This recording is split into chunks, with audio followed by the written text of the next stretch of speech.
first spaceships containing human passengers head toward Mars. In a historic moment, the first human steps on Mars's soil.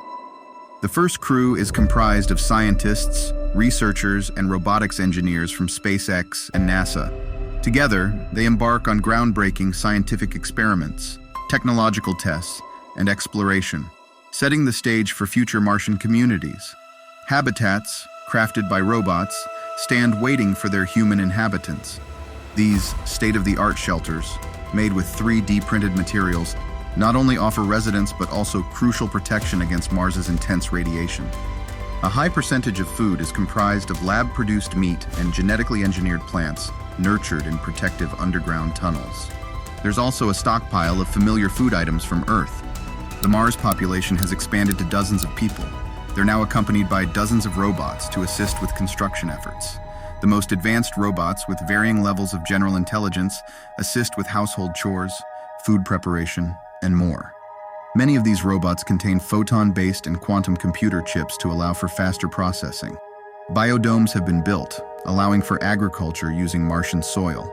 As part of the expansion strategy, larger domes are planned for the near future, with each dome connected to the others to maintain a safe environment for humans. To aid in making Mars more habitable, artificial trees and turbines have been strategically placed around Mars colonies. These structures are vital in transforming carbon dioxide into oxygen, ensuring that the air within closed interiors remain breathable. Using special drones and virtual reality, scientists can experience and explore difficult-to-reach areas on Mars, as if they were there in person, both from Mars and Earth. Habitats are being strategically placed underground and within the natural lava tubes of Mars, offering residents optimal protection against the planet's radiation. Scientists discover Martian microbial life for the first time, showing that Earth isn't the only planet with life. Most of the energy that the Mars city relies on comes from solar panels and nuclear fusion reactors on the Mars surface. 3D bioprinters, now a staple in Martian medical facilities, can print essential organs and skin. This capability drastically reduces the risk of premature deaths and enhances the quality of life for all inhabitants. The release of the first documentary detailing the day-to-day experiences of Martian settlers has become an unprecedented box office hit, giving Earthlings a gripping insight into life on the Red Planet. With the advent of advanced fusion-powered spacecraft, human passengers can now travel from Earth to Mars in less than a month, a monumental leap in space travel. The first super-intelligent AI on Mars oversees vast aspects of Martian life, from governance to ecosystem balance. Super-intelligent AIs will get more powerful and capable as more infrastructure and energy is made available on Mars. Scientists are starting to use genetic engineering and biotech to make astronauts more resilient to Martian radiation and gravity effects. Mars citizens can undergo procedures at genetic modification centers to better adapt their bodies to Mars's environment. The cure for many forms of cancer is now a reality, making it feasible to counteract the effects of radiation on the Martian surface. Furthermore, a significant number of people benefit from nanobots in their bloodstream, which can repair damaged cells. Ambitious terraforming projects are currently in progress on Mars, with a primary focus on increasing the planet's water content. One of the key strategies involves harnessing sunlight through orbital solar panels to melt the Martian ice caps, thus introducing more water into the ecosystem. Humans are merging with super-intelligent AIs, a groundbreaking initiative aimed at accelerating development and innovation on the Red Planet. Specialized rooms, equipped with state-of-the-art quantum computers, are dedicated to modeling the Martian ecosystem, playing a pivotal role in strategizing future terraforming efforts. A Mars-specific internet system is in the developmental phase, complemented by a pioneering quantum internet that seamlessly supports advanced quantum cloud computing functionalities. Mars is rapidly becoming a hotspot for professional opportunities. Every 2 years, hundreds of individuals journey to Mars, attracted by lucrative jobs. Many individuals now wear augmented reality-enhanced helmets, offering them real-time visual metrics of their external environments, providing valuable insights and data overlays. The introduction of digital wallets tailored for a Mars-centric digital currency is underway, heralding a new era of Martian finance and economics. Full-immersion virtual reality systems are a dominant source of entertainment, with people immersing themselves in photorealistic simulations imported from Earth. Moreover, many individuals establish nightly connections with conscious AIs, seeking companionship and unique interactions that bridge the gap between human and machine. A tragic event unfolds as a group of Mars citizens face a catastrophic equipment failure before meeting their untimely demise during a sandstorm. This somber incident serves as a stark reminder of the inherent dangers and unpredictability of the Martian environment. The first person climbs Olympus Mons, the tallest mountain and volcano on Mars. It's also taller than any other mountain or volcano in our entire solar system. This daring climb not only symbolizes human tenacity, but also deepens our connection to the Martian landscape. To facilitate seamless communication between Mars and Earth, a network of satellites are now positioned in Mars's orbital path. These relay stations ensure uninterrupted dialogue between the two celestial bodies. Mars celebrates a momentous occasion, the birth of the first Martian baby. Medical teams are meticulously monitoring both the mother and child, studying the physical ramifications of childbirth in the Martian environment. Vast underground cities, exemplifying state-of-the-art design and engineering, are emerging on Mars, housing thousands of residents. Some living areas offer luxurious accommodations for wealthy Mars citizens. Additionally, to optimize space utilization, there are supplementary facilities constructed above the surface. Powering these sprawling cities is highly efficient and eco-friendly fusion energy. Advanced artificial intelligence systems expertly manage various city operations, from orchestrating traffic flow to overseeing crucial life support mechanisms. Mars is now a major hub for the space mining industry. The mining of asteroids is making corporations trillions of dollars. After extracting valuable materials from both asteroids and Mars, these resources are transported back to Earth aboard reusable rockets. As populations grow and spread, individual settlements function as independent city-states with their own governance structures. A governing body representing the different city-states is emerging to address larger territorial or shared resource issues. Cities on Mars are now fortified with potent magnetic fields. This protective shield safeguards the inhabitants from harmful radiation, making it safer for them to walk inside cities while on Mars's surface. With advanced virtual reality and digitization, there is a robust market for virtual goods, experiences, and services that can be shipped instantaneously across interplanetary distances. A Martian startup is selling specially designed flying cars. These vehicles are adept at swiftly covering vast distances, revolutionizing travel on the red planet. After living on Mars for years, some people are moving back to Earth. Because Mars has weaker gravity, these people have health issues like weaker muscles, thinner bones, and cardiovascular changes when they return. To help, many are using exoskeletons during their first weeks back on Earth. Humans are uploading their memories to video sharing platforms. This first-hand perspective offers invaluable insights, giving viewers an intimate understanding of Martian life. Numerous human settlements flourish in proximity to Mars's natural features, particularly near the caves and lava tubes surrounding the Arsia Mons volcano. These locations offer both protection and unique resources, making them prime spots for habitation. Hundreds of facilities are being constructed, serving various purposes from living quarters and restaurants to communication hubs and research centers. Mars's lower gravity, about 38% of Earth's, introduces a fascinating dimension to sports played on its surface. For instance, elite basketball players, who can typically achieve a vertical leap of over 3 feet on Earth, find themselves soaring up to almost 9 feet on Mars. Similarly, Olympic skaters, who might execute 4 mid-air spins on Earth, can astoundingly perform just over 10 spins in the Martian atmosphere. The first generation of children born on Mars develop a profound connection to the red planet.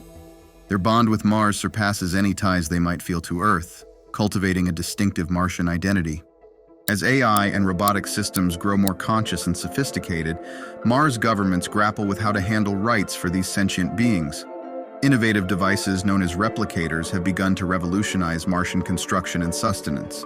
These machines have the capability to fabricate everything from essential tools to food items, making resource management more efficient. Breakthroughs in superconductor technology on Mars have led to portable nuclear fusion reactors, portable medical imaging machines, and more efficient energy storage solutions.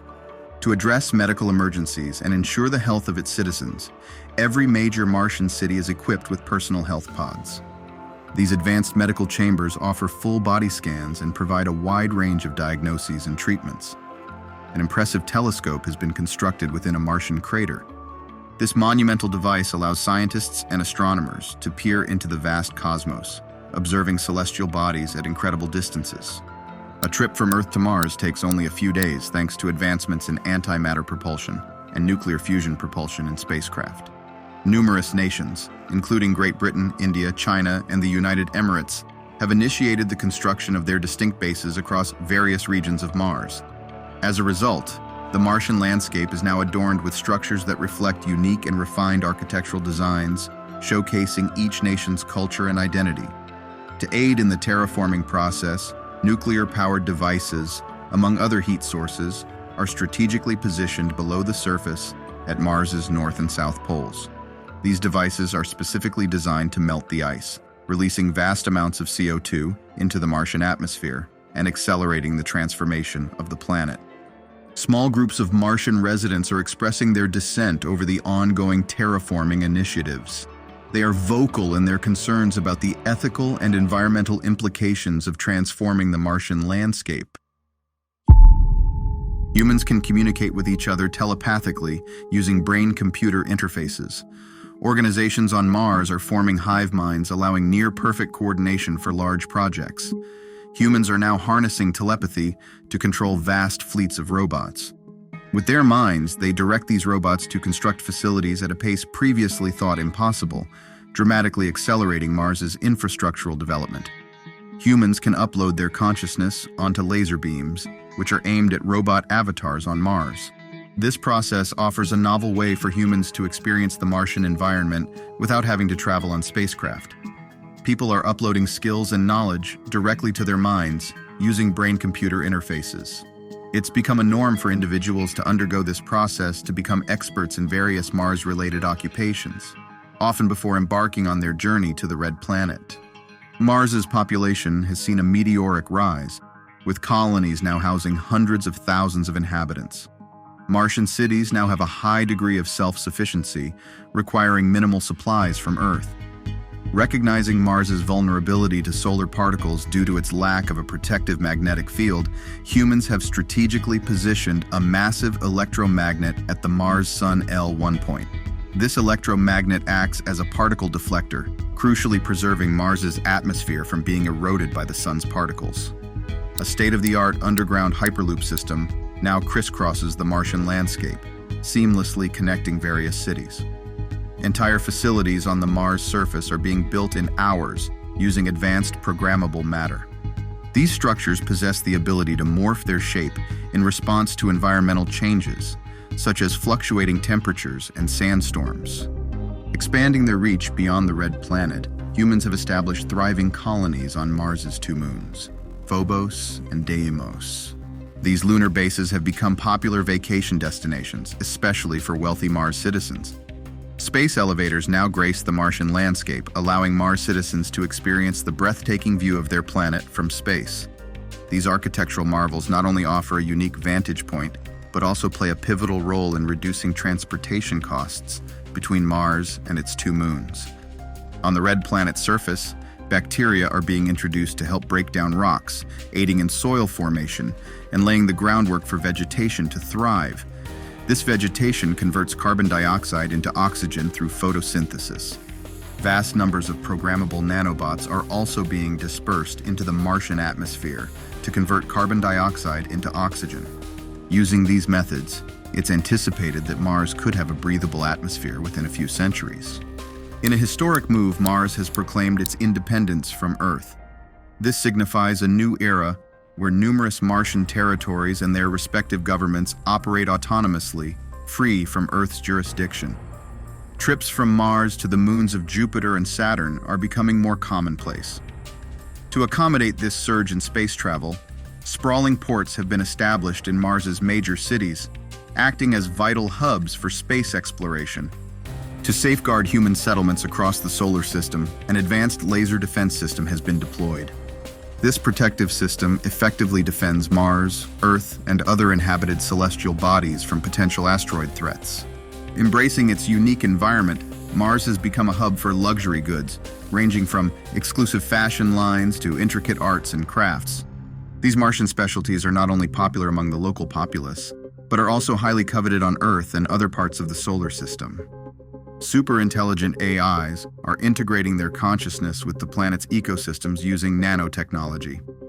This profound integration symbolizes a future where AI and the Martian environment are inextricably linked. The first interplanetary federation is established. This federation represents the interests and alliances of various planets and their colonies, marking a new era of cosmic cooperation. The Martian landscape is adorned with massive art installations, so grand in scale that they're visible from space. These artistic endeavors not only highlight the rich Martian culture, but also serve as a testament to the advanced capabilities of Martian society. Holodecks, immersive virtual reality chambers, are now commonplace among Mars residents, offering them a chance to virtually experience life on various celestial bodies, like Earth, the Moon, Titan, and Europa. Through these advanced simulations, Martians can explore and connect with diverse environments and cultures across the solar system. The first person born on Mars is still alive over 400 years later. This extraordinary longevity is attributed to advancements in genetic engineering, the use of nanobots, and the utilization of artificial organs. Advanced robots have strategically positioned massive superconducting rings around Mars, stretching around its equator. Because of this monumental engineering feat, the electromagnetic field of Mars has been rejuvenated, offering protection against solar wind and radiation, potentially leading to the formation of a denser atmosphere over time. With these protective measures in place, Mars is progressing steadily towards becoming a haven for life. Opposition groups on Mars, fiercely against terraforming, have faced repeated failures in their attempts to disrupt progress, leading to a marked decline in their influence over terraforming policies. On the Martian surface, the emergence of lakes and rivers paints a picture of transformation and potential. And vast stretches of the once barren Martian desert are now showing signs of green, a testament to the successful terraforming endeavors.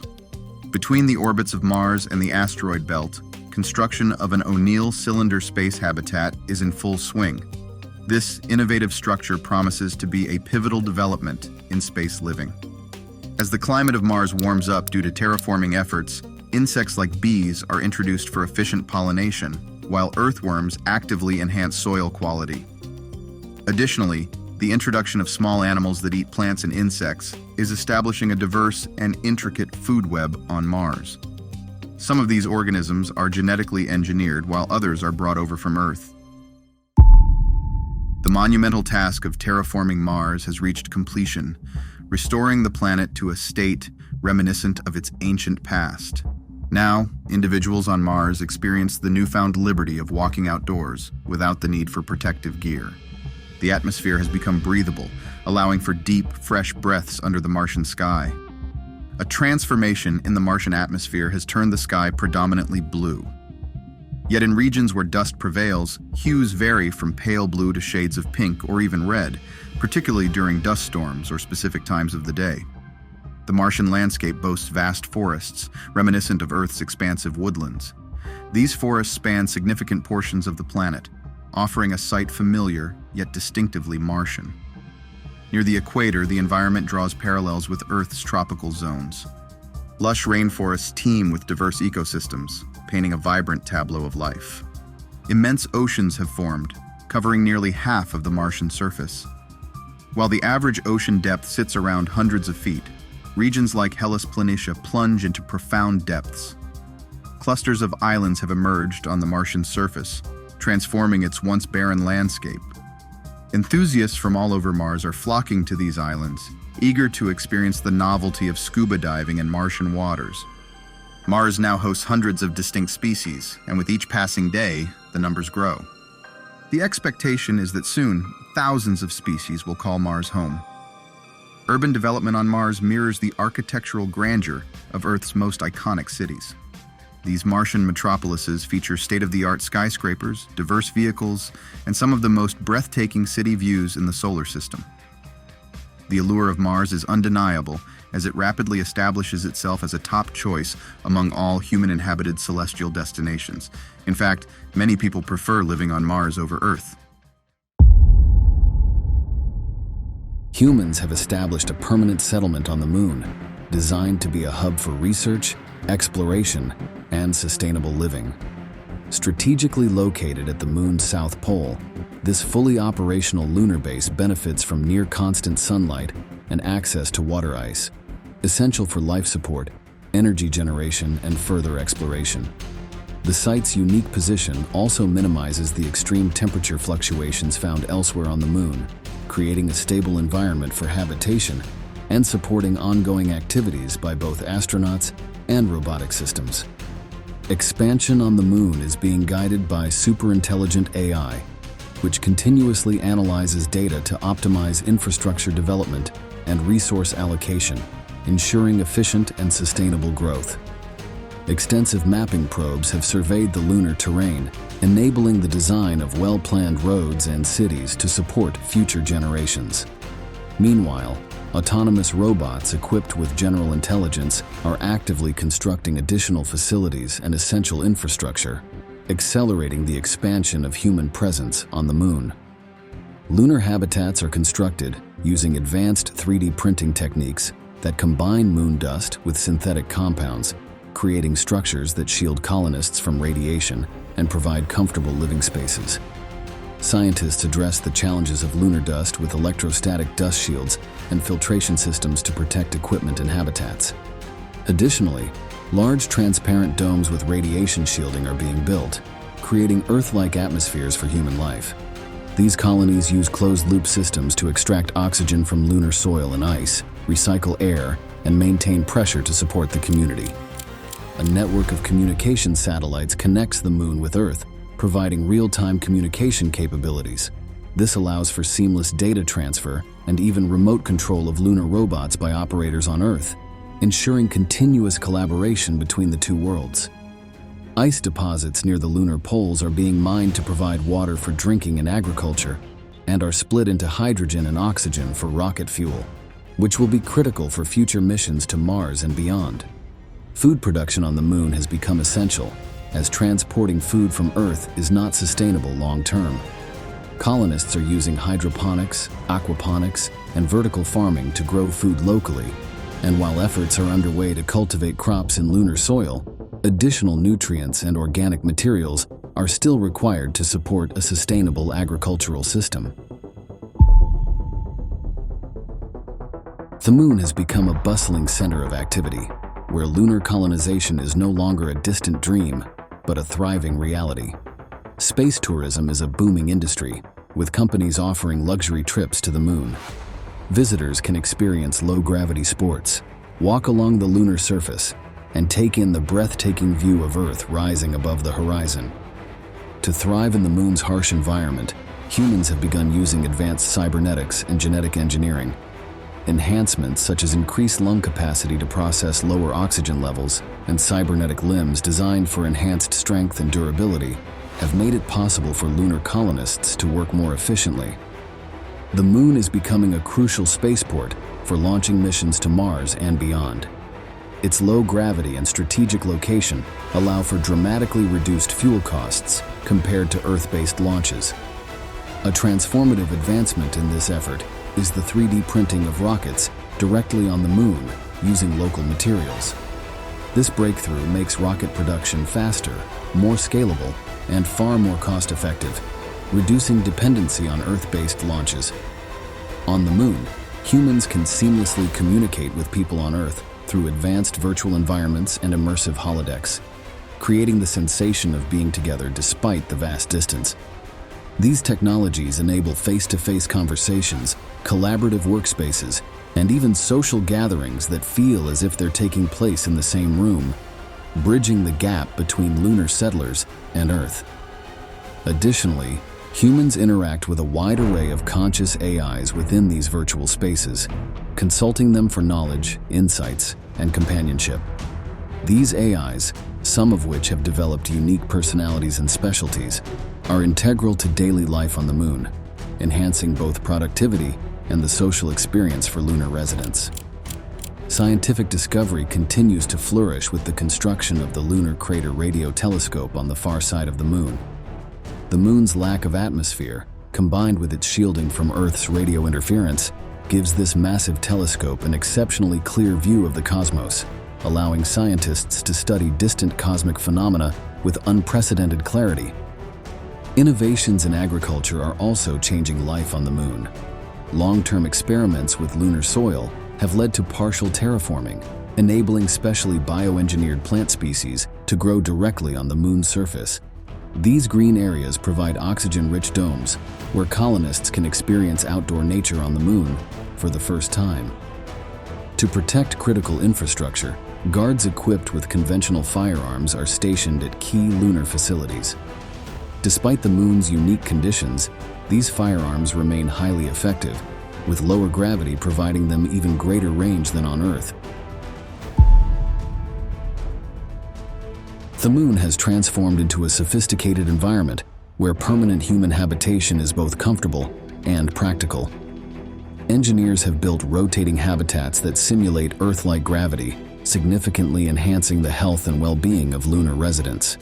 These habitats allow for extended stays and support larger populations, making it possible for humans to live on the Moon for years without the detrimental effects of low gravity.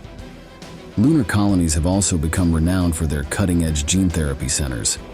Leveraging the unique conditions of the Moon, including low gravity and increased radiation exposure, scientists are able to accelerate biological research, yielding therapies that are impossible to develop on Earth. These advanced clinics offer treatments that enhance human longevity and help individuals adapt to the Moon's environment, effectively making the lunar colonies a center for medical tourism and a hub for groundbreaking biological advancements. Healthcare on the Moon has also advanced considerably with the introduction of surgery robots that can perform complex medical procedures. These robots ensure that colonists have access to life-saving surgeries and advanced medical care, despite their distance from home. Mining operations are thriving on the Moon, extracting valuable resources such as helium-3, which is vital for advanced nuclear fusion, and rare earth elements critical for modern technology. These mining ventures have become the backbone of the lunar economy, fueling energy needs on Earth and pushing forward technological development. However, the wealth of resources available on the Moon is also creating tensions among nations. As countries establish their claims over territories rich in rare minerals and water ice, disputes are beginning to escalate. There is growing concern that these conflicts could boil over into a full-scale lunar war as nations compete for control of these valuable assets. The prospect of a lunar conflict introduces significant geopolitical complexity to space colonization, highlighting the need for international agreements to prevent hostilities and ensure that the Moon remains a place of peaceful exploration and cooperation. The Moon is home to the first permanent lunar cities, where hundreds of humans live alongside robot companions. These settlements feature self-sustaining habitats powered by solar energy and advanced life support systems. The cities are bustling hubs for scientific research, space tourism, and off-world manufacturing, marking a major milestone in human civilization. Robots assist in daily life, handling both mundane tasks and complex operations, ensuring lunar living is efficient and comfortable. Self-driving vehicles are common on the lunar surface, transporting goods and passengers safely. Efficient transportation fosters connections between settlements, contributing to the cohesion of the lunar community. As the population grows, lunar governance is evolving through international coalitions and private companies, creating a legal framework for trade, property rights, and activities. This sparks debates on sovereignty, space law, and settlers' rights. Lunar manufacturing is taking off, using local materials to produce goods that are costly to make on Earth. These capabilities reduce the strain on Earth's resources, and the Moon's low gravity makes production more efficient. The development of lunar industry lays the foundation for an interplanetary economy, where resources are shared across multiple celestial bodies, bringing humanity closer to a spacefaring society. Life on the moon has developed a rich cultural and creative landscape that sets it apart from life on Earth. Artists and creatives living on the moon have begun producing new forms of art, music, and entertainment that are directly influenced by the moon's low gravity and stark, otherworldly landscapes. The reduced gravity allows for fluid, dynamic movements that are impossible on Earth, inspiring unique dance styles and performance art that seem almost weightless. And musicians incorporate the moon's silence and resonance into their compositions, creating hauntingly beautiful pieces that capture the essence of life in space. Travel between the moon, Earth, and beyond has become significantly faster, thanks to spacecraft powered by antimatter propulsion and nuclear fusion. These technologies have drastically shortened the duration of interplanetary trips, making the moon more accessible than ever before. The ability to travel quickly not only strengthens the connection between lunar colonies and Earth, but also accelerates the pace of space exploration and settlement. Journeys that once took days or weeks can now be completed in mere hours, enabling a continuous exchange of people, goods, and ideas between the moon and other celestial bodies. Replicators have become a cornerstone of lunar life, making colonies increasingly self-sufficient. These advanced machines can create essential products on demand, from tools and equipment to food and household goods.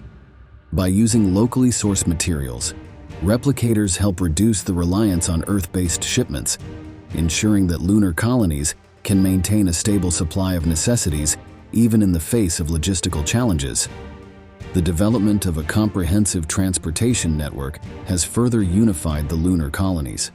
High-speed lunar trains now crisscross the moon's surface, connecting cities, research stations, and mining sites. These trains make travel across the harsh lunar terrain efficient and accessible for all colonists. Powering the moon's colonies and industries is a fusion power plant, providing a virtually limitless, clean energy source that enables lunar infrastructure and space exploration to expand without environmental constraints. This powerful energy source drives ongoing development on the moon, supporting everything from residential areas to industrial production facilities, and ensuring that lunar civilization has all the power it needs to thrive. In 2090, one of the most groundbreaking advancements is the implementation of a shared neural network where colonists can connect their consciousness directly into a collective intelligence. This lunar hive mind enables individuals to communicate instantaneously, sharing thoughts, emotions, and information with remarkable clarity. This collective intelligence has fundamentally altered how decisions are made, allowing the entire community to function as a unified entity. Decisions that might have once taken hours or days to resolve are now addressed in moments, creating an efficient and harmonious lunar society that can tackle challenges together. Technological innovation has reached new heights with the development of self-replicating construction robots. Unlike traditional robots, these machines have the capability to produce copies of themselves, dramatically accelerating the building process. This self-replication means that once a few initial robots are deployed, they can quickly multiply, creating an entire workforce capable of constructing habitats, research facilities, and other essential infrastructure. As a result, new areas of the moon are being developed faster than ever before, allowing more people to settle and participate in the growing lunar community. In an effort to adapt to the harsh lunar environment and extend human lifespans, people are now transferring their minds into synthetic bodies. These synthetic forms are not only highly resilient to the moon's extreme conditions, but they also offer enhanced physical abilities, such as increased strength and durability, making life on the moon more sustainable for long-term colonization. The shift to synthetic bodies marks a profound evolution in human capability, allowing colonists to fully adapt to their environment and reduce the physical challenges associated with low gravity and radiation exposure. Equally revolutionary is the ability to transfer human consciousness directly from Earth to the moon using lasers. This technology allows individuals to inhabit synthetic or robotic bodies already stationed on the moon. bypassing the need for long and potentially hazardous space travel. By using lasers to transmit consciousness, the process of colonization becomes more accessible, enabling more people to experience lunar life without the logistical difficulties of a traditional journey. This leap in technology significantly enhances the Moon's population growth and opens up new possibilities for how humans might explore other parts of the solar system in the future. Moon colonization has taken a remarkable turn, with thousands of colonists expanding below the lunar surface, constructing vast underground cities. These subterranean habitats offer essential protection from harmful radiation and micrometeorites, providing a safe and sustainable environment where lunar civilization can flourish. These underground cities form an extensive network of interconnected colonies, designed not only for survival but also for a thriving community life. The underground structures support thousands of residents, with advanced life support systems, agricultural zones, and social spaces that make life on the Moon increasingly self-sufficient and comfortable. Limited space on Earth has led to the Moon becoming the host of vast data centers and supercomputers. Formerly isolated cave systems have been interconnected to create hyper-fast computer networks that span large portions of the lunar surface and subsurface. These data centers are crucial for powering global and interplanetary operations, providing the computing power needed to support everything from artificial intelligence research to managing the logistics of interstellar travel. Above the surface, the Moon has become the center of humanity's expansion into the cosmos. Interstellar shipyards now serve as the primary hub for constructing massive spacecraft, taking full advantage of the Moon's low gravity to launch enormous vessels more efficiently and cost-effectively than from Earth. These shipyards utilize raw materials mined directly from the lunar surface, creating a self-sustaining industry that powers humanity's ambitious space exploration agenda. The construction of interstellar ships on the Moon is paving the way for missions to distant star systems, enabling humanity to expand its presence far beyond the solar system. Additionally, thousands of solar sails have been launched from the Moon, propelled by powerful lasers stationed on the lunar surface. A hyperloop system now stretches across the lunar surface, connecting cities, research centers, and mining hubs. This high-speed transportation network allows colonists to travel between key locations in record time, making movement on the Moon seamless and efficient. With hyperloop tubes connecting every major area, travel across the once inhospitable lunar landscape is as easy as taking a subway back on Earth, further solidifying the Moon as a cohesive, thriving community. Massive domed cities stretch across the lunar surface, each housing millions of inhabitants. These domes provide fully self-sustaining ecosystems, offering everything from agriculture and energy production to social and cultural experiences. Particle accelerators have been built at a scale that far surpasses anything possible on Earth, enabling scientists to conduct experiments that push the boundaries of physics. These advanced accelerators are confirming profound scientific insights first proposed by artificial superintelligences decades ago, expanding humanity's understanding of the universe and uncovering the fundamental laws of reality. The Moon, with its lack of atmospheric interference, is the ideal place for such cutting-edge research, attracting the brightest minds from both Earth and other lunar colonies. The Moon has also become a guardian of Earth's biodiversity. A massive vault containing the genetic material of every species on Earth has been established, ensuring that biodiversity is preserved in case of global catastrophes. This genetic vault is a safeguard for the future, allowing humanity the ability to restore ecosystems on Earth if necessary, or to potentially seed life on other planets. To protect critical infrastructure, advanced force fields are now deployed across key lunar facilities. These force fields provide protection from potential threats such as space debris, micrometeorites, and even hostile actions, ensuring the safety of the people and infrastructure that are vital to the Moon's functioning. An asteroid defense system now spans the entire solar system. This expansive network uses sophisticated lasers and deflection technologies to protect not only the Moon, but also other celestial colonies and spacecraft from the risk of asteroid collisions. This defense system is essential for the safety of the lunar colonies, infrastructure, and interstellar projects. With this level of protection, lunar society can thrive without the constant fear of catastrophic asteroid impacts, making the moon an even more attractive place for long-term human settlement and investment. Micro black holes are being used as both power sources and computational tools. These tiny black holes provide immense amounts of energy, essentially offering lunar colonies a nearly limitless power supply. The energy generated from these micro black holes supports all aspects of life on the moon, from everyday activities in lunar cities to powering complex industrial processes.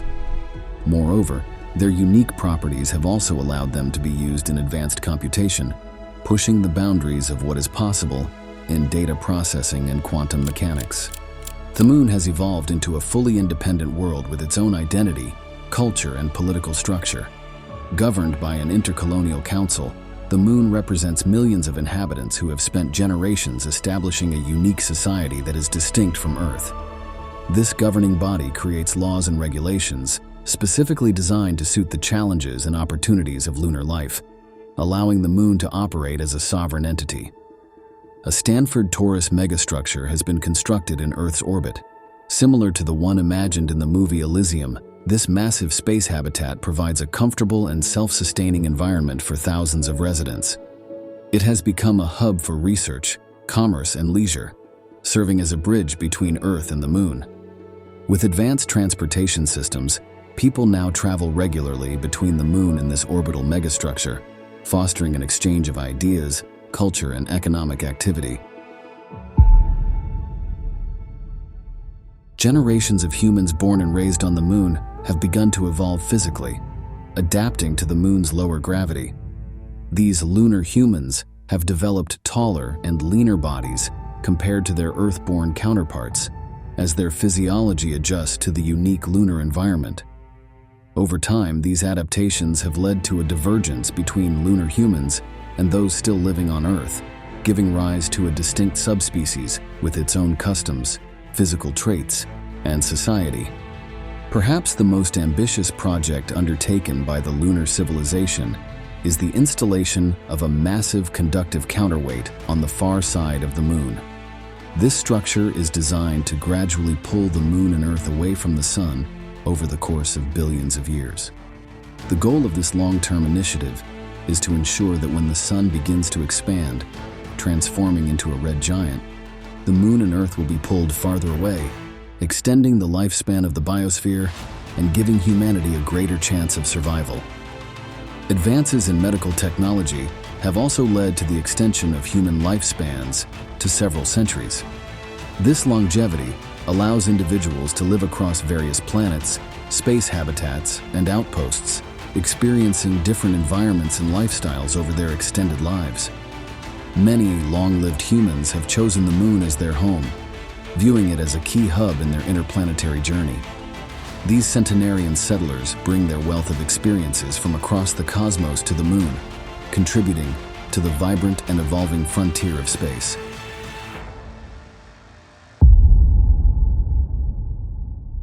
There are 9 main approaches to terraforming Mars, and some might surprise you. For example, building atmospheric pressure. Building atmospheric pressure on Mars is crucial for making the planet habitable, as its current environment is too hostile for human life. With a surface pressure less than 1% of Earth's at sea level, Mars' thin atmosphere offers little protection from solar radiation, prevents liquid water from existing on the surface, and causes extreme temperature swings. To increase Mars's atmospheric pressure, one approach involves releasing the CO2 trapped in its polar ice caps. Giant orbital mirrors could reflect sunlight onto these ice caps, warming them and releasing the CO2 into the atmosphere. This would thicken the atmosphere and create a greenhouse effect, gradually warming the planet. While promising, this method requires advanced technology, significant energy, and global collaboration, taking decades or centuries to achieve meaningful results. Another method involves redirecting asteroids or comets to collide with Mars. These space objects, rich in gases like water vapor, methane, and ammonia, would release their contents upon impact, thickening the atmosphere and enhancing the greenhouse effect. Though this method could accelerate atmospheric changes, it requires precise targeting, and energy-intensive propulsion systems. Careful management is essential to prevent damage to Martian infrastructure. A third approach involves building factories on Mars to produce greenhouse gases such as methane or sulfur hexafluoride, which are highly effective at trapping heat. Powered by solar or nuclear energy, these factories offer a scalable solution, allowing controlled atmospheric modification over time. Increasing atmospheric pressure on Mars would stabilize temperatures, reduce exposure to harmful radiation, and enable liquid water to exist on the surface. These changes would simplify colonization, support agriculture, and make everyday activities on Mars far more feasible. Over time, these efforts could transform Mars into a more Earth-like environment, paving the way for long-term human habitation.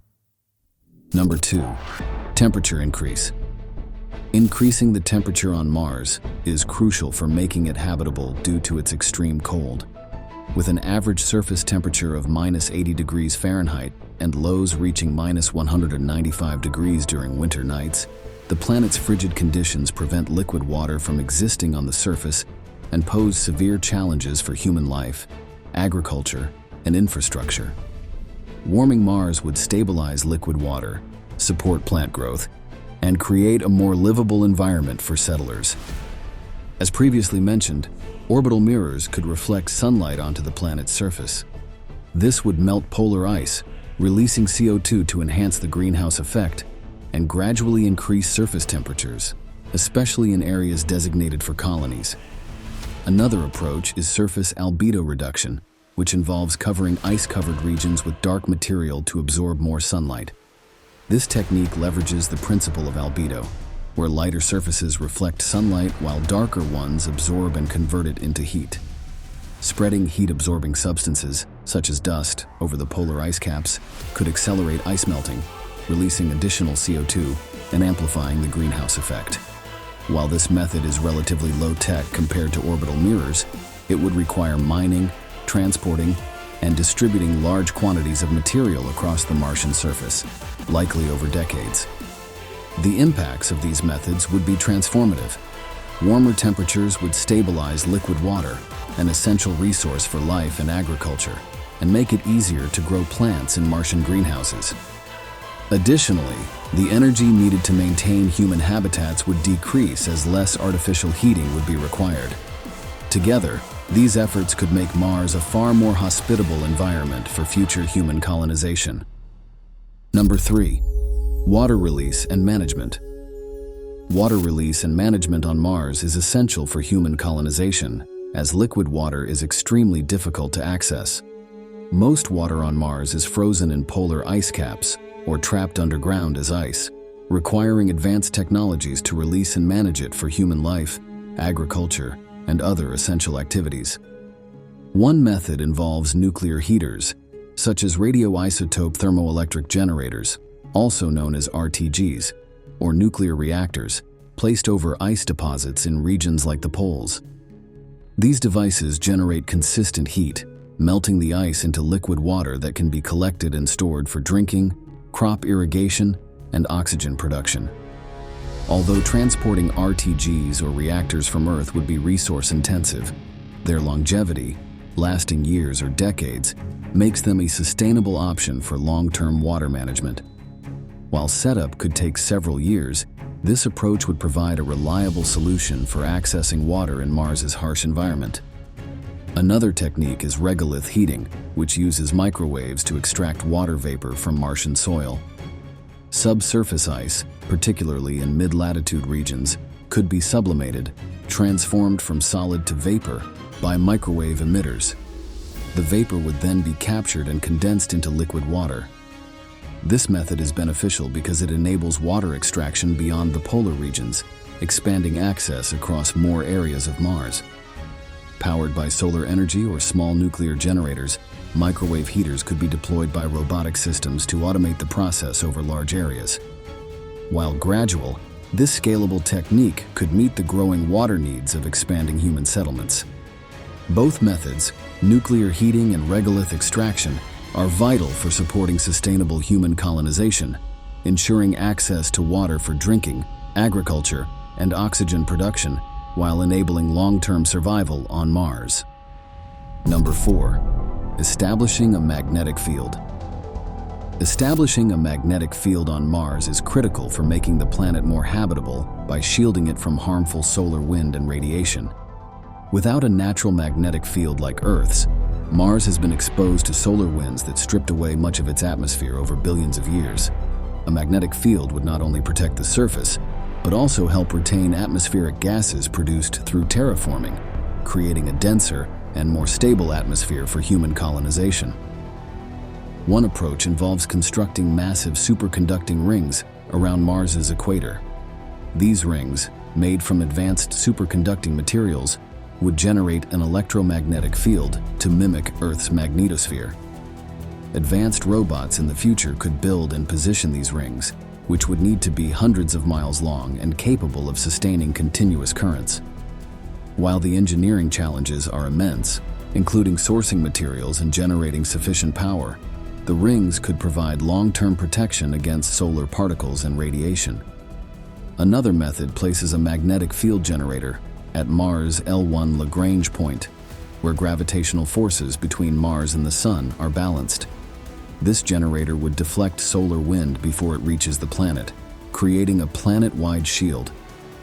Powered by nuclear and solar energy, it would require advanced propulsion systems to position and stabilize. Once operational, this system could reduce atmospheric erosion, allowing gases like CO2 to accumulate and contribute to a thicker atmosphere. Both approaches demand significant resources and global collaboration. Mars-based mining and manufacturing would be essential to reduce costs, while robotics and autonomous systems would handle large-scale construction. Though these projects could take decades to complete, the benefits would be transformative. A magnetic field would protect settlers from radiation, preserve a newly formed atmosphere, and create a more Earth-like environment, supporting long-term human habitation and agriculture. Number 5. Altering soil composition. Altering the soil on Mars is essential for enabling agriculture and supporting human life, as the Martian regolith is currently inhospitable for most crops. Mars's soil contains toxic perchlorates, chlorine-based chemicals making up 0.5% to 1% of the soil, far higher than levels on Earth. These compounds are harmful to humans, prevent plants from absorbing nutrients, and must be neutralized for farming.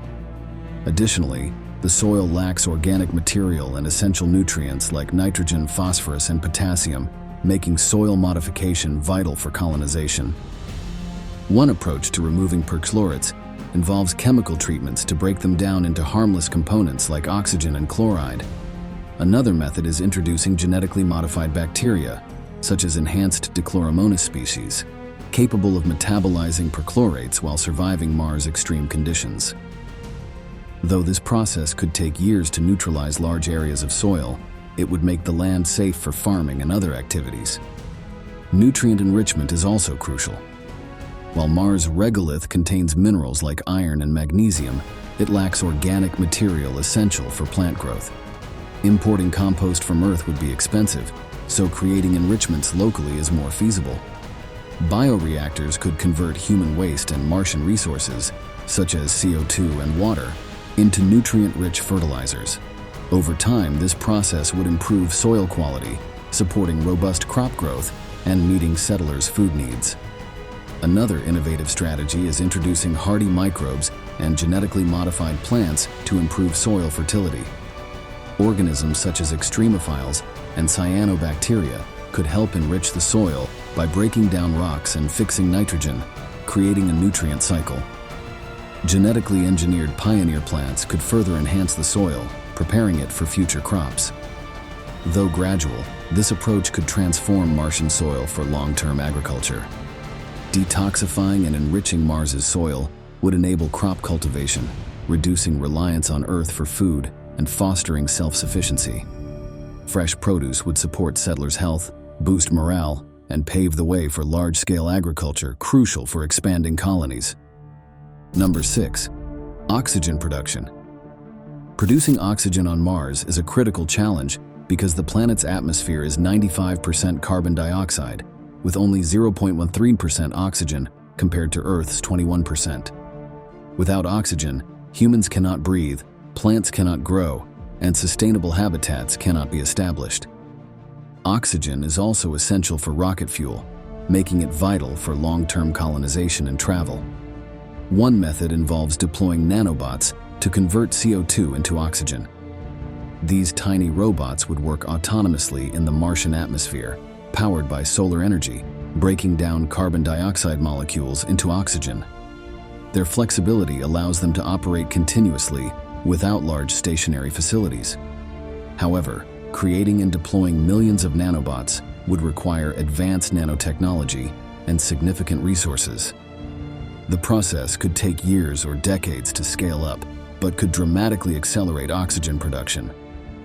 Another approach is large-scale photosynthesis using genetically engineered organisms like algae or cyanobacteria.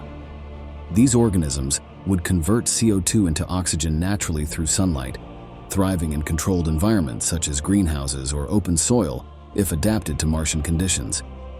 Algae and cyanobacteria are particularly efficient and have been used in space missions for oxygen production. This method would require water, solar power, and infrastructure for cultivating and distributing the organisms.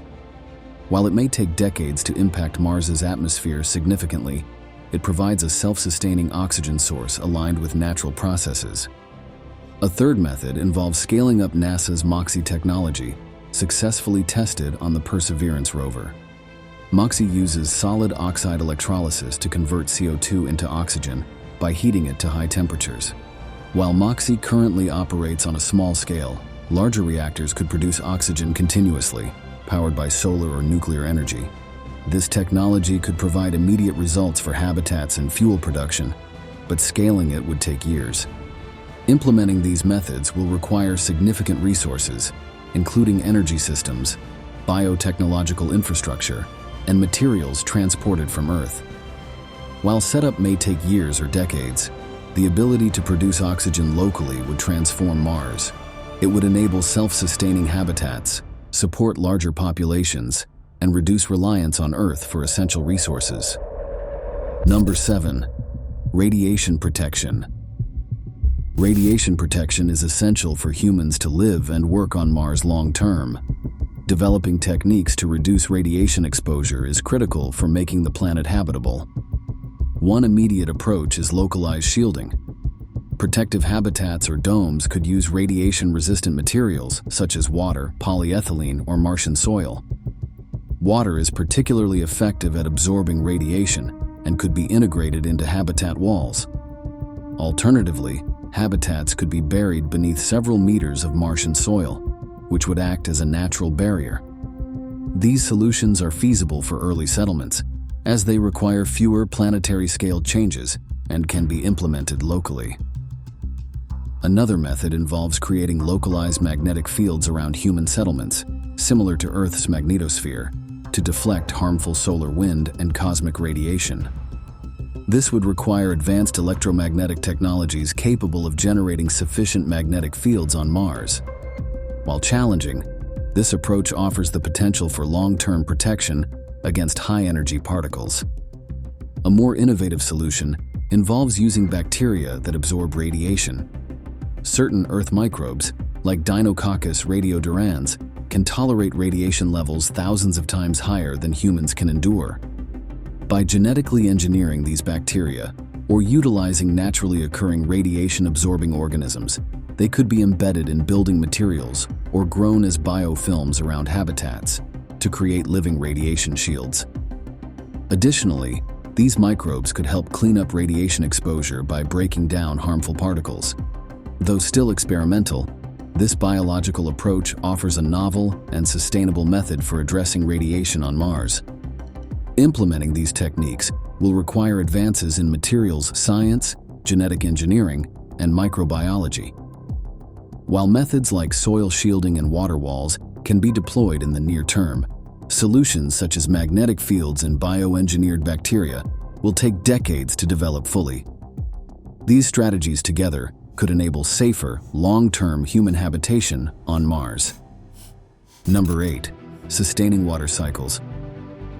While Mars has water in the form of polar ice caps and subsurface ice, maintaining a full water cycle with liquid water, evaporation, and precipitation is currently impossible. Establishing a sustainable water cycle would be a critical step in terraforming Mars and supporting human settlements. One method involves creating artificial lakes by melting underground ice using geothermal or artificial heating systems. These lakes would be stored in specially designed basins with controlled heating to prevent refreezing. Powered by solar or nuclear energy, the lakes would provide liquid water for drinking, agriculture, and evaporation, forming the foundation of a water cycle. Constructing these lakes would require advanced excavation, energy generation, and insulation technologies. While creating these lakes on a small scale could take several years, they would significantly support human life and local ecosystems. Another approach involves atmospheric moisturizers, devices that release water vapor into the air to promote cloud formation and precipitation.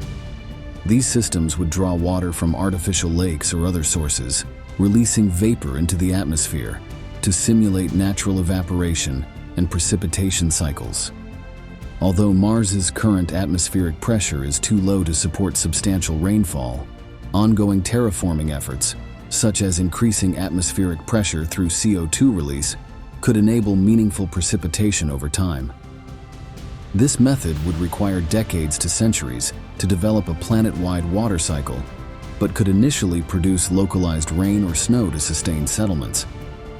Both methods demand significant resources, including energy for heating systems, construction materials for reservoirs, and technologies for vapor release. Solar and nuclear power would play key roles, along with mining and transporting Martian ice. While small-scale water cycles could be established within a few decades, creating a planet-wide system would take centuries. A sustainable water cycle would transform Mars, providing water for settlers, supporting agriculture, and stabilizing temperatures. Over time, precipitation could form rivers and diverse environments, paving the way for advanced ecosystems and a self-sustaining Martian biosphere. Number 9. Ecosystem creation. Without an ecosystem, sustaining human life on Mars would require constant supplies from Earth for essentials like food, oxygen, and waste recycling. Creating a self-sustaining biosphere is essential for long-term habitation. A first step is introducing engineered microbes, such as cyanobacteria, to produce oxygen, fix nitrogen, and build soil, setting the stage for more complex life. Once oxygen levels rise, hardy plants like mosses, lichens, and grasses could be planted to enrich the soil and produce more oxygen. Over time, as soil quality improves, larger plants like shrubs and trees could be introduced to stabilize the environment and create habitats for future animal life. After plants are established, small animals such as insects, worms, and fungi could help recycle nutrients and assist with pollination. Gradually, herbivores like rabbits and rodents could be added to manage plant populations and enrich the soil through waste. Later, larger animals like goats and sheep, followed by small carnivores, could create a balanced ecosystem. Each step would require careful monitoring to ensure stability and sustainability. Building an ecosystem on Mars would require resources like water from Martian ice, solar or nuclear energy, bioreactors for cultivating organisms, and infrastructure for water, air, and waste recycling. This process would take decades for initial results and centuries for large-scale success. A functioning ecosystem would profoundly impact human colonization, enabling independent food, oxygen, and water production. Over time, ecosystems would help terraform Mars, transforming its environment into one more suitable for human life and expanding human presence on the planet. 20 space megastructures could exist in the universe, and one day, humans might be capable of constructing some of them. For example, colony starships. Colony starships represent one of the most ambitious and exciting concepts for the future of humanity in space. These enormous spacecraft would be designed to carry large populations on long-duration missions, with the goal of establishing human colonies on distant planets or even in other star systems.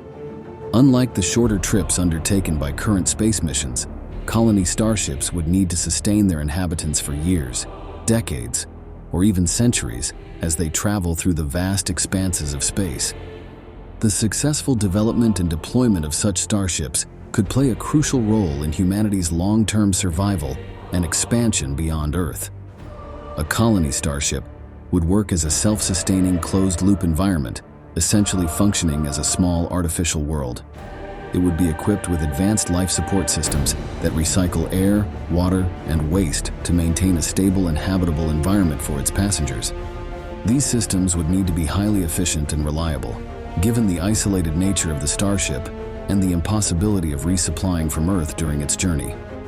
Food production would be handled on board through hydroponic or aeroponic farming systems, where crops are grown without soil, using nutrient-rich water or mist. This would ensure a steady supply of fresh food for the crew and passengers.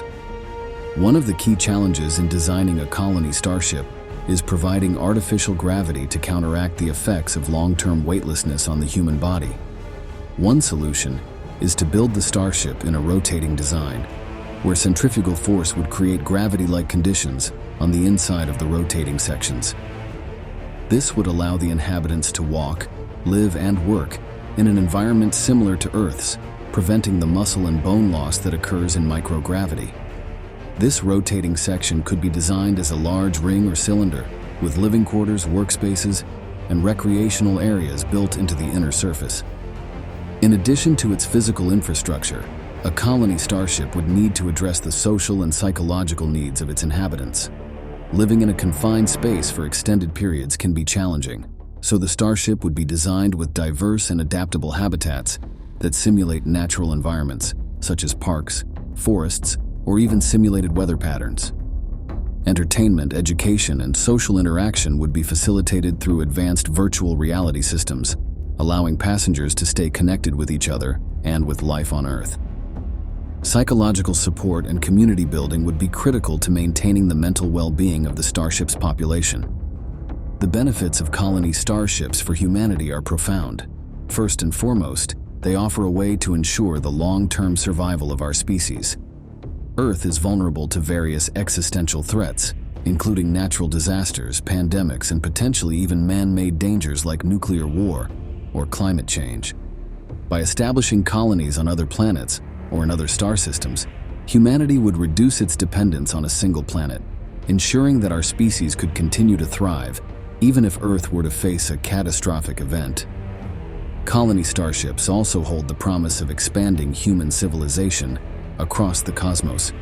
By venturing beyond our solar system, we could discover new worlds with untapped resources, unique environments, and possibly even extraterrestrial life. This would open up new opportunities for scientific discovery, cultural exchange, and economic growth. As humanity spreads to new frontiers, we would carry with us the knowledge, culture, and diversity that make our civilization unique, creating new societies and ways of life in distant parts of the galaxy. In the future, colony starships could also serve as the foundation for a spacefaring economy. These starships could establish trade routes between Earth and newly colonized planets, exchanging goods, technology, and information across vast distances. The development of these starships would drive advancements in propulsion technology, materials science, and space infrastructure, with benefits that could be applied to other areas of space exploration and industry. The ability to travel and trade between star systems could lead to a new era of economic growth and innovation, with humanity taking its place as a multi-planetary civilization. Make sure to stick around to the end because this video explores Dyson spheres, O'Neill cylinders, ring worlds, planetary shields, wormholes, and more. Number 2. Dyson swarms. A Dyson swarm is an ambitious concept that could revolutionize humanity's approach to energy generation by harnessing the immense power of the sun. Unlike the more well-known Dyson sphere, which envisions a solid shell surrounding a star, a Dyson swarm consists of a vast number of individual satellites or solar collectors that orbit the star in a coordinated pattern. These satellites would capture a significant portion of the star's energy output, and convert it into usable power, potentially providing near-limitless energy for humanity's needs. The idea behind a Dyson swarm is to create a distributed network of solar collectors that can be gradually expanded over time. Each satellite in the swarm would be equipped with advanced solar panels that capture sunlight and convert it into electricity. This energy could then be transmitted back to Earth or other locations in the solar system using wireless energy transfer technologies such as microwave beams or lasers. The modular nature of a Dyson swarm allows for flexibility in its construction because additional satellites can be added incrementally, each contributing to the overall energy output. One of the primary benefits of a Dyson swarm is its potential to solve humanity's energy challenges. By capturing even a small fraction of the sun's energy, a Dyson swarm could generate more power than all of Earth's current energy sources combined. This abundant energy supply could support the growing global demand for electricity, enable the widespread adoption of renewable energy, and provide the power needed for advanced technologies like artificial intelligence, space travel, and large-scale computing. In addition to meeting Earth's energy needs, a Dyson swarm could also support future space exploration and colonization efforts. The energy harvested by the swarm could power spacecraft, habitats, and other infrastructure in space, making it easier to establish colonies on the Moon, Mars, and beyond. This energy could also be used to fuel advanced propulsion systems, enabling faster and more efficient travel between planets and potentially even to other star systems. The availability of abundant energy in space would be a key enabler for humanity's expansion into the cosmos. Another significant advantage of a Dyson swarm is its potential to mitigate the environmental impact of energy production on Earth. By relying on the sun's energy, humanity could reduce its dependence on fossil fuels and nuclear power, which have associated risks and environmental consequences. A Dyson swarm could help reduce greenhouse gas emissions, slow climate change, and decrease pollution, contributing to a more sustainable and environmentally friendly energy future. Building a Dyson swarm would also drive technological innovation and create new industries.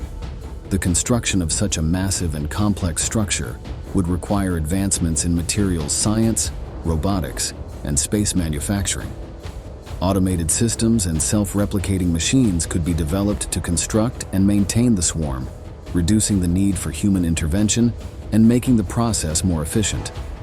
The technologies developed for a Dyson swarm could have applications beyond space, benefiting industries on Earth in areas such as energy, telecommunications, and manufacturing. Moreover, the concept of a Dyson swarm aligns with the long-term vision of humanity becoming a Type II civilization on the Kardashev scale, a society that can harness the energy output of an entire star. Achieving this level of technological and energy capability would represent a significant milestone in human progress, enabling us to address global challenges more effectively and pursue more ambitious goals, such as interstellar exploration and the search for extraterrestrial life. Number 3. O'Neill cylinders. O'Neill cylinders are a fascinating concept for space habitats that could one day provide a home for millions of people beyond Earth. Proposed by physicist Gerard K. O'Neill in the 1970s, these gigantic cylindrical structures would rotate in space to create artificial gravity on their inner surfaces, allowing people to live and work in a comfortable, Earth-like environment.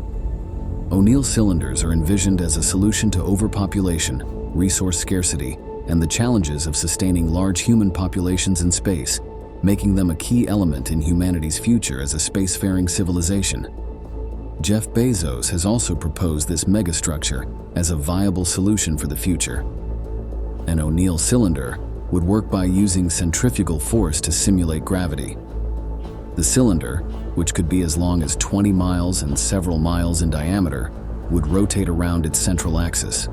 This rotation would push everything inside outward toward the inner surface of the cylinder, creating a gravity-like effect that would allow people to walk, live, and build as they would on Earth. The inner surface of the cylinder would be divided into different zones, with some areas dedicated to cities, others to agriculture, and still others to natural landscapes. Large windows made from transparent materials would allow sunlight to enter, providing natural light and enabling photosynthesis for plants. In addition to providing living space, O'Neill cylinders could be a hub for advanced industry and research. The microgravity environment outside the cylinder, combined with the controlled environment inside, would make it an ideal location for manufacturing high-tech materials, pharmaceuticals, and other products that are difficult to produce on Earth. Research facilities in O'Neill cylinders could also conduct experiments in fields like physics, biology, and material science that take advantage of the unique conditions in space. This could lead to new discoveries and innovations that benefit both the inhabitants of the cylinder and people on Earth. O'Neill cylinders could also play a crucial role in the colonization of the solar system. Positioned in orbit around Earth, the Moon, or other planets, these cylinders could serve as way stations for missions to Mars, the asteroid belt, and beyond.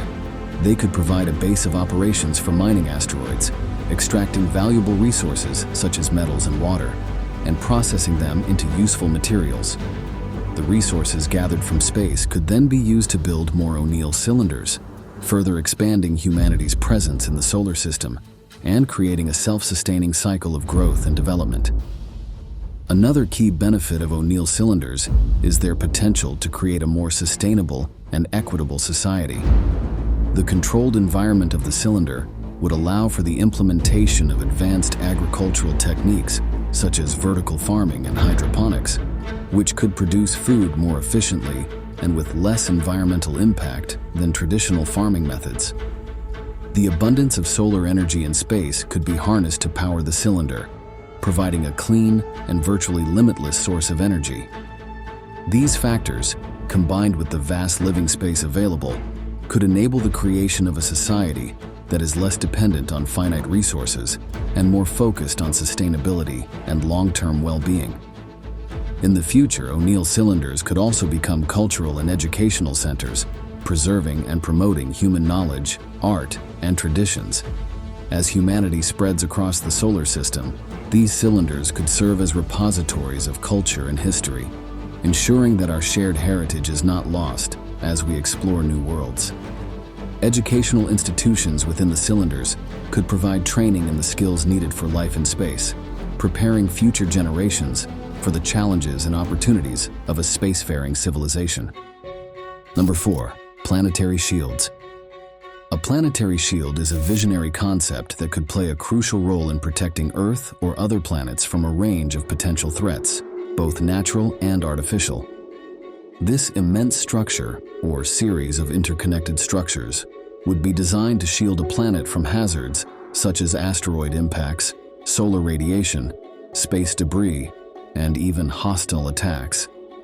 By acting as a protective barrier, a planetary shield could safeguard the inhabitants of a planet, ensuring the continuity of life and the stability of the environment.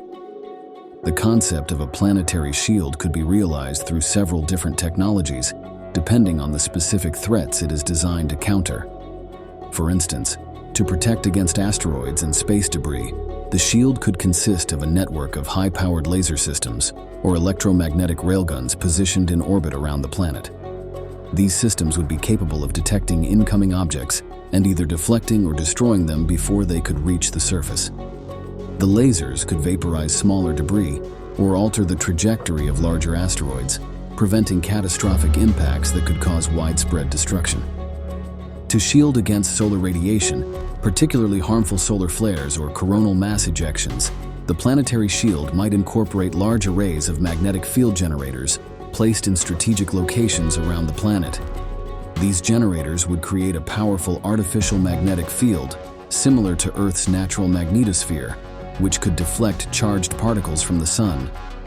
This would protect the planet's atmosphere from being stripped away and shield electronic systems from the damaging effects of intense solar radiation, thereby preventing disruptions to communication networks, power grids, and satellites.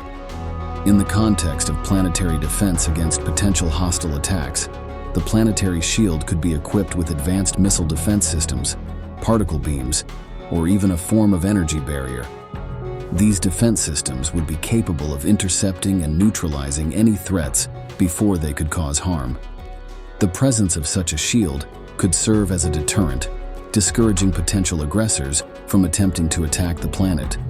Additionally, the shield could provide a layer of protection for planetary infrastructure, ensuring the safety of critical assets such as space stations, satellites, and spaceports. The benefits of a planetary shield for humanity are profound. One of the most immediate advantages would be the protection of human life and infrastructure from natural disasters like asteroid impacts. Historically, large asteroid collisions have caused mass extinctions and significant environmental changes on Earth. A planetary shield could prevent such events from occurring, preserving the planet's ecosystems and preventing loss of life on a massive scale. This would be particularly important as humanity continues to expand its presence in space, with more satellites, space stations, and potentially colonies in orbit or on other celestial bodies. Beyond protection from natural threats, a planetary shield could also play a crucial role in maintaining global stability in the face of human-made dangers. As space becomes increasingly militarized and the potential for conflicts in space grows, having a planetary defense system in place could prevent catastrophic attacks on Earth or other inhabited planets. This would reduce the risk of large-scale warfare in space, helping to maintain peace and security on a global scale. Moreover, the development and deployment of a planetary shield would drive significant advancements in technology and science. The research and engineering required to create such a shield would lead to breakthroughs in fields such as materials science, energy generation, and space-based sensors.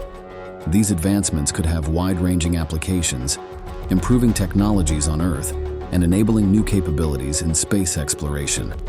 For example, the technology developed for a planetary shield could be adapted for use in protecting space habitats, lunar bases, or Martian colonies, ensuring the safety of humans living and working beyond Earth. In the future, a planetary shield could also support the terraforming efforts on other planets. By controlling and regulating the amount of solar radiation that reaches a planet's surface, the shield could help create more stable and habitable environments. This would be particularly useful in the early stages of colonization, where managing the planet's climate and protecting new settlements from space weather would be critical to the success of the mission. Number 5. Ringworlds. Ringworlds are a fascinating and ambitious concept in the realm of space megastructures, offering the potential to create vast, habitable environments far beyond what is possible on Earth. A ringworld is essentially a massive ring that orbits a star, with its inner surface designed to support life. This ring would be constructed at a distance from the star where temperatures would be suitable for human habitation, creating an artificial world with an area millions of times greater than the surface of Earth. The idea, popularized by science fiction author Larry Niven, could represent the ultimate solution to the challenges of overpopulation, resource scarcity, and the quest for sustainable living spaces. A ringworld would work by using centrifugal force to simulate gravity. The entire structure would rotate around its star, with the outer edge of the ring spinning at such a speed that it creates a gravitational pull on the inhabitants and objects on its inner surface. This would allow people to live, walk, and build on the ring's surface as they would on Earth, despite the structure being located in space. The ring's immense surface area would provide ample space for cities, agriculture, and natural environments, potentially accommodating billions or even trillions of people. One of the most significant benefits of a ringworld is its potential to solve the issue of overpopulation. With a habitable area far greater than that of Earth, a ringworld could support a vast population, providing them with space to live, work, and thrive. This would alleviate the pressures on Earth's ecosystems and resources, allowing for more sustainable development and conservation of the natural environment. The abundance of space on a ringworld would also enable the creation of expansive green areas, parks, and natural reserves, enhancing the quality of life for its inhabitants. In addition to providing living space, a ringworld could offer unparalleled access to resources. The structure could be designed with advanced technology to harvest solar energy directly from its star, providing virtually limitless power to its inhabitants. This energy could be used to support industries, agriculture, and the overall infrastructure of the ringworld, making it largely self-sufficient. Furthermore, the the ring world could be equipped with systems to capture and recycle resources, minimizing waste and ensuring the sustainability of the environment. Another intriguing aspect of a ring world is its potential for scientific research and exploration. The unique environment of a ring world, combined with its proximity to a star, would provide opportunities to study astrophysics, planetary science, and other fields in ways that are not possible on Earth. The vast size of the ring world would also enable the establishment of research centers, observatories, and laboratories dedicated to advancing human knowledge. However, the sheer amount of material needed to construct a ring world is staggering. Even if we dismantled every planet, moon, and asteroid in our solar system, it still might not provide enough matter to build such a structure. This is why a ring world is often seen as a far future megastructure, potentially feasible only in another solar system. In the far future, a ring world could serve as a model for future space colonies, enabling humanity to establish a presence across the galaxy and ensuring the continued growth and expansion of our civilization. Number 6. Wormholes. Wormholes are a theoretical concept in physics that could revolutionize space travel by providing shortcuts through space-time, connecting distant regions of the universe in an instant. Often depicted in science fiction, wormholes, if they exist, would function like tunnels with two ends at separate points in space and time. This means that traveling through a wormhole could allow someone to traverse vast distances that would otherwise take thousands or even millions of years to cover using conventional space travel methods.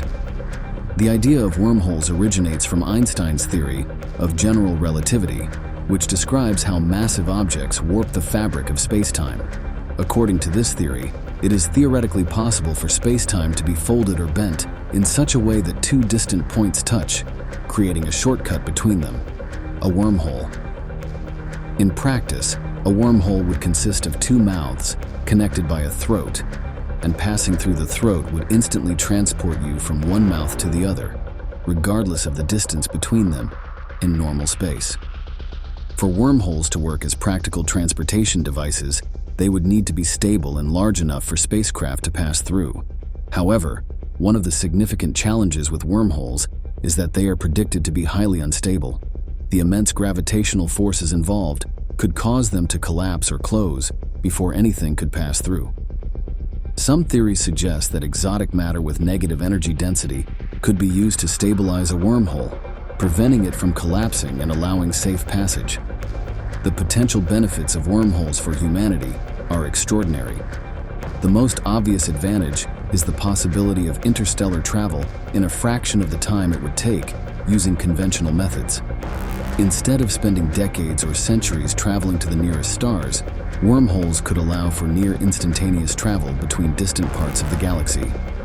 This would open up the universe for exploration and colonization, enabling humanity to establish settlements on far-off planets, access new resources, and potentially encounter other forms of intelligent life. Wormholes could also revolutionize communication across vast distances. Currently, communicating with spacecraft or colonies on other planets involves significant time delays due to the finite speed of light. Wormholes could eliminate these delays by providing a direct link between two distant points, allowing for real-time communication across the galaxy. This would be crucial for coordinating space missions, sharing scientific data, and maintaining connections between human settlements spread across different star systems. Beyond their practical applications for travel and communication, wormholes could also provide valuable insights into the nature of the universe. Studying and understanding how wormholes work could lead to breakthroughs in fundamental physics, shedding light on the mysteries of space-time, gravity, and quantum mechanics. The existence of wormholes could also offer evidence for the theory of multiverses, suggesting that there are other universes beyond our own that could be accessed through these cosmic tunnels. The potential for wormholes to connect not just distant points in space, but also different times, adds another layer of intrigue. Theoretical models suggest that a wormhole could link different points in time, potentially enabling time travel. While this idea raises complex questions about causality and the nature of time itself, it also opens up fascinating possibilities for exploration and discovery. allowing humanity to learn more about the history of the universe or even influence future events. In the future, if wormholes were proven to exist and could be safely traversed, they could fundamentally alter the trajectory of human civilization. The ability to travel across the galaxy and beyond would expand humanity's reach, allowing us to explore and settle in regions of space that are currently beyond our grasp. This could lead to the development of a galactic civilization where humanity spreads out among the stars, thriving in multiple star systems and ensuring the long-term survival of our species. Number 7. Matryoshka brains. Matryoshka brains are an advanced and speculative concept in the realm of space megastructures, representing a vision of ultimate computational power. Named after the Russian nesting dolls which stack within one another, a Matryoshka brain would consist of a series of concentric Dyson spheres, each one encompassing the previous layer, built around a star. These layers would be made of advanced solar collectors and computational nodes, allowing the entire structure to harness the star's energy and convert it into an almost incomprehensible amount of computing power. The core idea of a Matryoshka brain is to maximize the use of a star's energy output by capturing it at multiple levels. The innermost shell would be a traditional Dyson sphere, which directly absorbs energy from the star. Surrounding this inner sphere, additional layers would be constructed, each absorbing the energy radiated by the layer beneath it. This process would continue outward, with each successive shell capturing and utilizing energy that would otherwise be lost to space. The outermost layer would radiate minimal heat, making the Matryoshka brain an incredibly efficient system for energy utilization. The computing power of a Matryoshka brain would be virtually limitless. Each layer would be packed with computational nodes that operate at incredibly high speeds, processing information and running simulations on a scale far beyond anything currently imaginable. This immense computational capacity could be used for a wide range of applications, from running detailed simulations of the universe to solving complex problems in science, mathematics, and technology. It could even support the creation of highly sophisticated artificial intelligence systems, enabling the development of entities with intelligence surpassing all humans who have ever lived. One of the most profound benefits of a Matryoshka brain would be its potential to advance scientific knowledge and understanding. With its vast computational resources, a Matryoshka brain could simulate entire ecosystems, weather patterns, or even the universe itself. It could help humanity explore the deepest mysteries of physics, such as the nature of dark matter, the behavior of quantum particles, or the origins of the universe. By running simulations of different scenarios, it could predict the outcomes of various cosmic events, from the formation of galaxies to the evolution of stars. Additionally, a Matryoshka brain could revolutionize the field of artificial intelligence. With its immense processing power, it could support the creation of AI entities with unparalleled cognitive abilities. These AI systems could assist in solving some of humanity's greatest challenges, from climate change to disease eradication, by processing and analyzing vast amounts of data more efficiently than any human could. The Matryoshka brain could also simulate entire societies or virtual worlds, allowing for the exploration of different social, economic, and technological systems in a controlled environment. Furthermore, the potential for digital immortality could be realized within a Matryoshka brain. Humans could upload their consciousness into the structure, effectively achieving a form of digital immortality, where their minds continue to exist and evolve within the virtual environment created by the Matryoshka brain.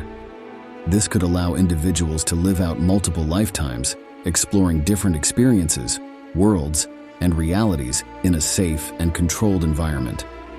This concept of mind uploading could fundamentally change the nature of human existence, offering new possibilities for personal growth, learning, and exploration. Number 8. Space elevators. Space elevators are one of the most intriguing and potentially transformative concepts in the field of space exploration. A space elevator would be a giant structure extending from Earth's surface to a point far beyond geostationary orbit, around 22,000 miles above the equator. This structure would enable the transportation of materials, equipment, and even people into space without the need for rockets, drastically reducing the cost and environmental impact of accessing space. The idea, first proposed in the late 19th century, has gained renewed interest as materials science and engineering have advanced, making it a more plausible endeavor in the future. The core of a space elevator would be its tether, an immensely strong and lightweight material that could stretch from Earth's surface to space. The most promising candidate for this tether is carbon nanotubes or graphene, materials that are incredibly strong yet lightweight enough to make the concept feasible. The tether would be anchored to a platform at the equator and extend upward to a counterweight in space, beyond geostationary orbit. This counterweight would keep the tether taut through the centrifugal force generated by Earth's rotation, effectively balancing the entire structure. To travel up and down the space elevator, specially designed vehicles called climbers would be used. These climbers would be electrically powered, possibly through solar energy or beamed power from the ground, and would ascend or descend along the tether. Unlike rockets, which require vast amounts of fuel and generate significant pollution, these climbers would operate more like elevators in a skyscraper, providing a smooth, continuous journey into space. The benefits of space elevators for humanity could be profound. One of the most significant advantages is the potential to dramatically reduce the cost of sending materials and people into space. Currently, launching payloads into orbit using rockets is extremely expensive, often costing thousands of dollars per kilogram. A space elevator could reduce these costs by a factor of 100 or more, making space more accessible for a wide range of activities, from scientific research to commercial ventures. This reduction in cost could spur a new era of space exploration and development, enabling the construction of space habitats, factories, and even space-based solar power stations that could provide clean energy for Earth. In addition to lowering costs, space elevators could also reduce the environmental impact of space travel. Traditional rocket launches generate significant pollution, both in the atmosphere and on the ground, where rocket fuel and other chemicals can cause environmental damage. By using electric-powered climbers, space elevators would produce little to no emissions, making them a far more sustainable option for accessing space. This would be particularly important as the demand for space travel increases, helping to ensure that humanity's expansion into space does not come at the expense of Earth's environment. Another important benefit of space elevators is their potential to enable large-scale construction projects in space. With the ability to transport massive amounts of materials to orbit at a low cost, space elevators could facilitate the building of space habitats, research stations, and even spacecraft. These structures could be assembled in space, where there are no gravitational constraints, allowing for the creation of megastructures that would be impossible to build on Earth. This capability could accelerate the colonization of the Moon, Mars, and other celestial bodies, as well as the development of space-based industries that could drive economic growth and innovation. Number 9. Orbital mining stations. Orbital mining stations represent a transformative concept in space exploration and resource acquisition, offering humanity the potential to access the vast wealth of materials available in asteroids, moons, and other celestial bodies. These stations would serve as hubs for mining operations in space, extracting valuable minerals, metals, and other resources directly from these celestial bodies and processing them in orbit. The idea of orbital mining is rooted in the understanding that many of the materials that are rare or difficult to obtain on Earth exist in abundance in space, particularly in asteroids, which are rich in elements like platinum, gold, nickel, and water. An orbital mining station would work by positioning itself near an asteroid or another resource-rich body, such as a moon or a small planet. The station would be equipped with advanced robotics, autonomous mining equipment, and processing facilities designed to operate in the harsh conditions of space. These machines would mine the target body, extracting raw materials and transporting them to the station for processing. Once processed, these materials could be used directly in space, for example, in the construction of space habitats, satellites, or other megastructures, or transported back to Earth for use in various industries. One of the most significant benefits of orbital mining stations is their potential to revolutionize resource availability on Earth. As our planet's population grows, and the demand for raw materials increases, the pressure on Earth's finite resources becomes more intense. By tapping into the virtually limitless supply of materials in space, orbital mining stations could alleviate this pressure, providing a new source of critical resources like rare metals and water. This could reduce the environmental impact of mining on Earth, preserving ecosystems and reducing the degradation of natural landscapes. In addition to supplying materials for Earth, orbital mining stations could play a crucial role in the development of space infrastructure. The construction of space habitats, solar power stations, and other megastructures requires vast amounts of material, much of which would be prohibitively expensive to launch from Earth due to the high cost of space transportation. By sourcing these materials directly from space, orbital mining stations could significantly reduce the cost and complexity of building in space, making large-scale projects more feasible. This could accelerate the development of space colonies, research stations, and other facilities that support a growing human presence in space.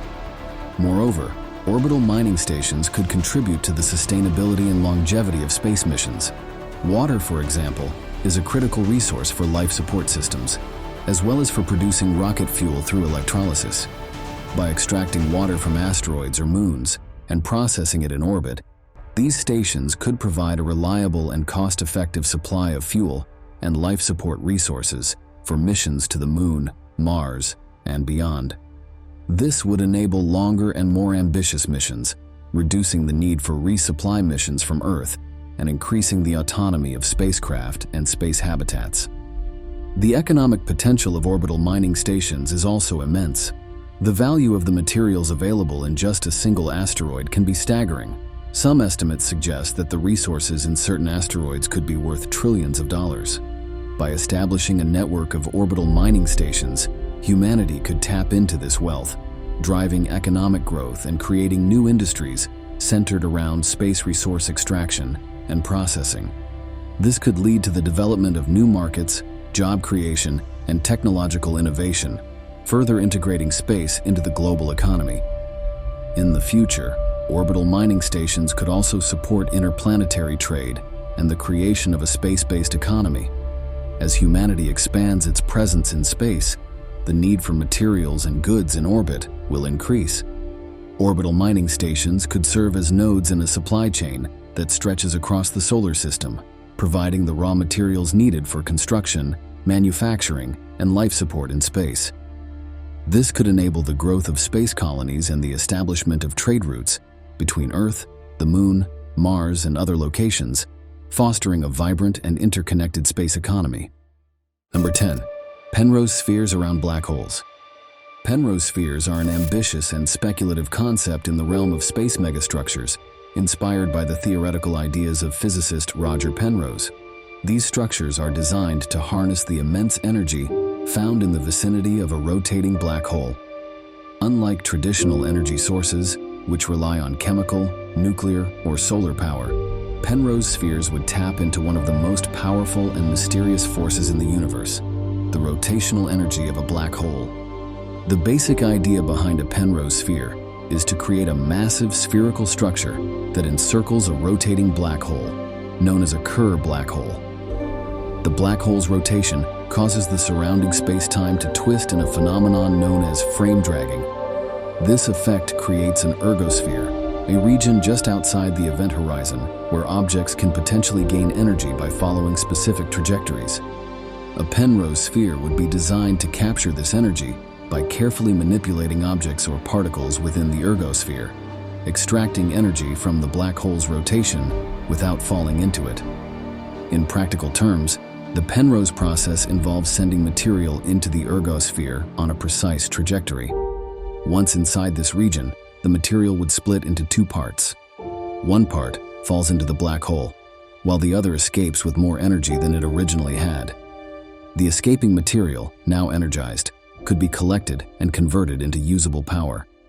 By repeating this process continuously, a Penrose sphere could theoretically extract vast amounts of energy from the black hole, effectively using it as a cosmic power plant.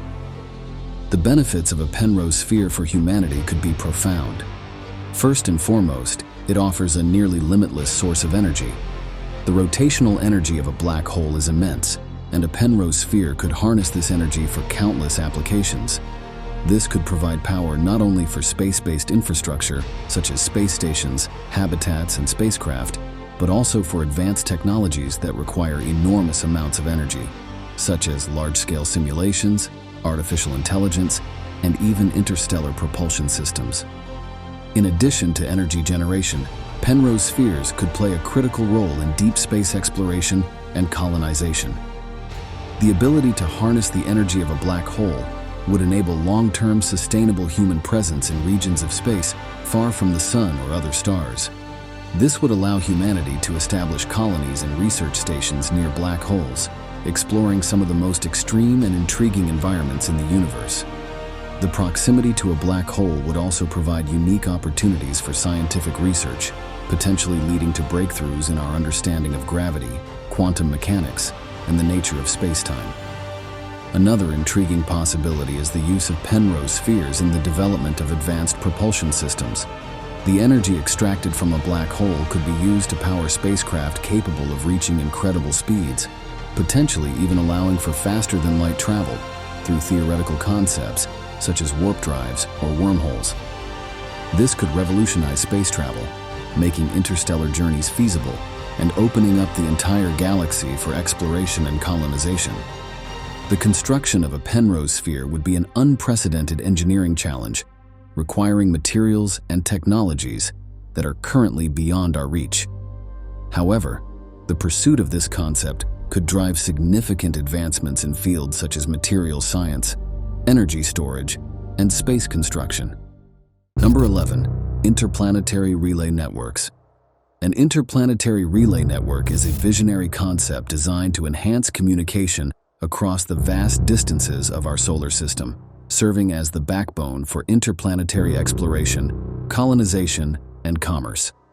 As humanity sets its sights on establishing a presence on other planets and moons, the need for reliable, high-speed communication between Earth and these distant outposts becomes increasingly critical. An interplanetary relay network would address this need by creating a network of satellites, space stations, and ground-based relays that facilitate seamless communication across millions or even billions of kilometers. The concept of an interplanetary relay network revolves around deploying a series of communication satellites in strategic orbits around planets, moons, and other key locations in the solar system. These satellites would be equipped with advanced communication technologies such as high-frequency radio waves, lasers, or even quantum communication systems to transmit data at the highest possible speeds. The network would be designed to ensure that signals can be transmitted continuously, avoiding the delays and interruptions that currently occur when spacecraft or planets move out of alignment with Earth. Each relay station in the network would act as a node, receiving, amplifying, and forwarding signals from one location to another. For example, a signal sent from a Mars colony could be transmitted to a satellite orbiting Mars, which would then relay the signal to another satellite positioned between Mars and Earth, and finally to a receiving station on Earth. This relay system would allow data to travel across the solar system with minimal delay, enabling real-time communication and data exchange between Earth and distant space missions. The benefits of an interplanetary relay network for humanity are numerous and far-reaching. First and foremost, it would vastly improve the safety and effectiveness of space exploration missions. Currently, communication delays between Earth and Mars can range from several minutes to over 20 minutes, depending on the planet's relative positions. These delays can hinder mission control's ability to respond to emergencies or guide rovers and spacecraft in real time. An interplanetary relay network would reduce these delays, enabling faster decision-making and more precise control over missions, thereby enhancing the safety and success of space exploration. In addition to improving mission control, an interplanetary relay network would be essential for supporting human settlements on other planets and moons. As colonies on Mars, the Moon, and other celestial bodies become a reality, the need for reliable communication will be paramount. Colonists will need to communicate with Earth for everything from coordinating supply shipments to staying in touch with loved ones. The network would ensure that these communications are as seamless as possible, helping to maintain a strong connection between Earth and its off-world colonies. The network would also be crucial for scientific research and data collection. As space probes, telescopes, and landers explore distant planets, moons, and asteroids, they generate vast amounts of data that must be transmitted back to Earth for analysis. An interplanetary relay network would provide the bandwidth and reliability needed to transmit high volumes of data quickly and accurately. This would accelerate scientific discoveries, enabling researchers to analyze new information in near real time and make groundbreaking advancements in our understanding of the solar system. Moreover, an interplanetary relay network could pave the way for the development of an interplanetary internet, connecting not just Earth, but also multiple planets, moons, and space stations in a vast digital network. This would allow for the creation of new forms of communication, commerce, and collaboration across the solar system. For example, companies could establish interplanetary business operations, researchers could collaborate on projects in real time from different planets, and individuals could access entertainment, education, and social networks from anywhere in the solar system. In the future, the interplanetary relay network could also play a critical role in supporting interstellar exploration. As humanity looks beyond our solar system to explore nearby star systems, the relay network could be expanded to include deep space communication stations, enabling long-distance communication with interstellar probes and potentially even with other civilizations. Number 12. Stellar engines. Stellar engines are a theoretical concept for gigantic space megastructures designed to move entire stars and their surrounding solar systems. The idea is both awe-inspiring and incredibly ambitious, as it envisions humanity gaining control over the movement of stars, effectively steering entire solar systems through the galaxy. While this might sound like science fiction, the concept is rooted in the laws of physics and represents a fascinating exploration of what could be possible in the distant future. A stellar engine would work by harnessing the energy output of a star to generate thrust, gradually pushing the star and everything in its orbit in a specific direction. One of the most well-known designs for a stellar engine is the Shkadov thruster, named after the Russian physicist Leonid Shkadov who proposed it. This design involves constructing a massive reflective structure, such as a giant mirror or a Dyson sphere-like surface, that partially surrounds the star. The structure would reflect a portion of the star's light back toward it, creating a pressure imbalance that would exert a gentle but continuous thrust on the star. Over time, this thrust would accumulate, causing the star to move slowly through space. Another more advanced design is the Kaplan thruster, which combines the principles of a Dyson sphere and a fusion-based propulsion system. In this concept, a large structure would capture solar energy and use it to power a fusion engine that expels high-velocity plasma or other propellant. This expelled material would push against the star, creating a reaction force that moves the entire system. The Kaplan thruster could potentially generate more significant thrust than the Shkadov thruster, making it a more powerful and efficient method for moving stars. Stellar engines could enable humanity to explore and colonize new regions of the galaxy. By moving our solar system closer to other stars, we could make interstellar travel more feasible, reducing the distances between solar systems and opening up new opportunities for exploration and settlement. This could lead to the establishment of human colonies on exoplanets or in other star systems, spreading life across the galaxy and creating a network of interconnected civilizations. Stellar engines could also play a role in the long-term management of the galaxy's resources. As humanity expands and consumes more energy, access to new sources of energy will become increasingly important. By moving our solar system to regions of the galaxy rich in resources, such as areas with high concentrations of dark matter or other valuable materials, we could ensure a steady supply of energy and resources for future generations. This would enable the continued growth and development of human civilization on a galactic scale. Number 13. Space-based particle accelerators. Space-based particle accelerators represent an extraordinary leap in scientific ambition, taking the concept of particle physics research to new cosmic heights. These colossal machines would be designed to accelerate subatomic particles to nearly the speed of light, enabling experiments that could probe the deepest mysteries of the universe. By constructing these accelerators in the vacuum of space, far beyond the limitations of Earth-bound facilities, scientists could achieve energies and conditions unattainable on our planet, leading to groundbreaking discoveries that could reshape our understanding of physics and the cosmos.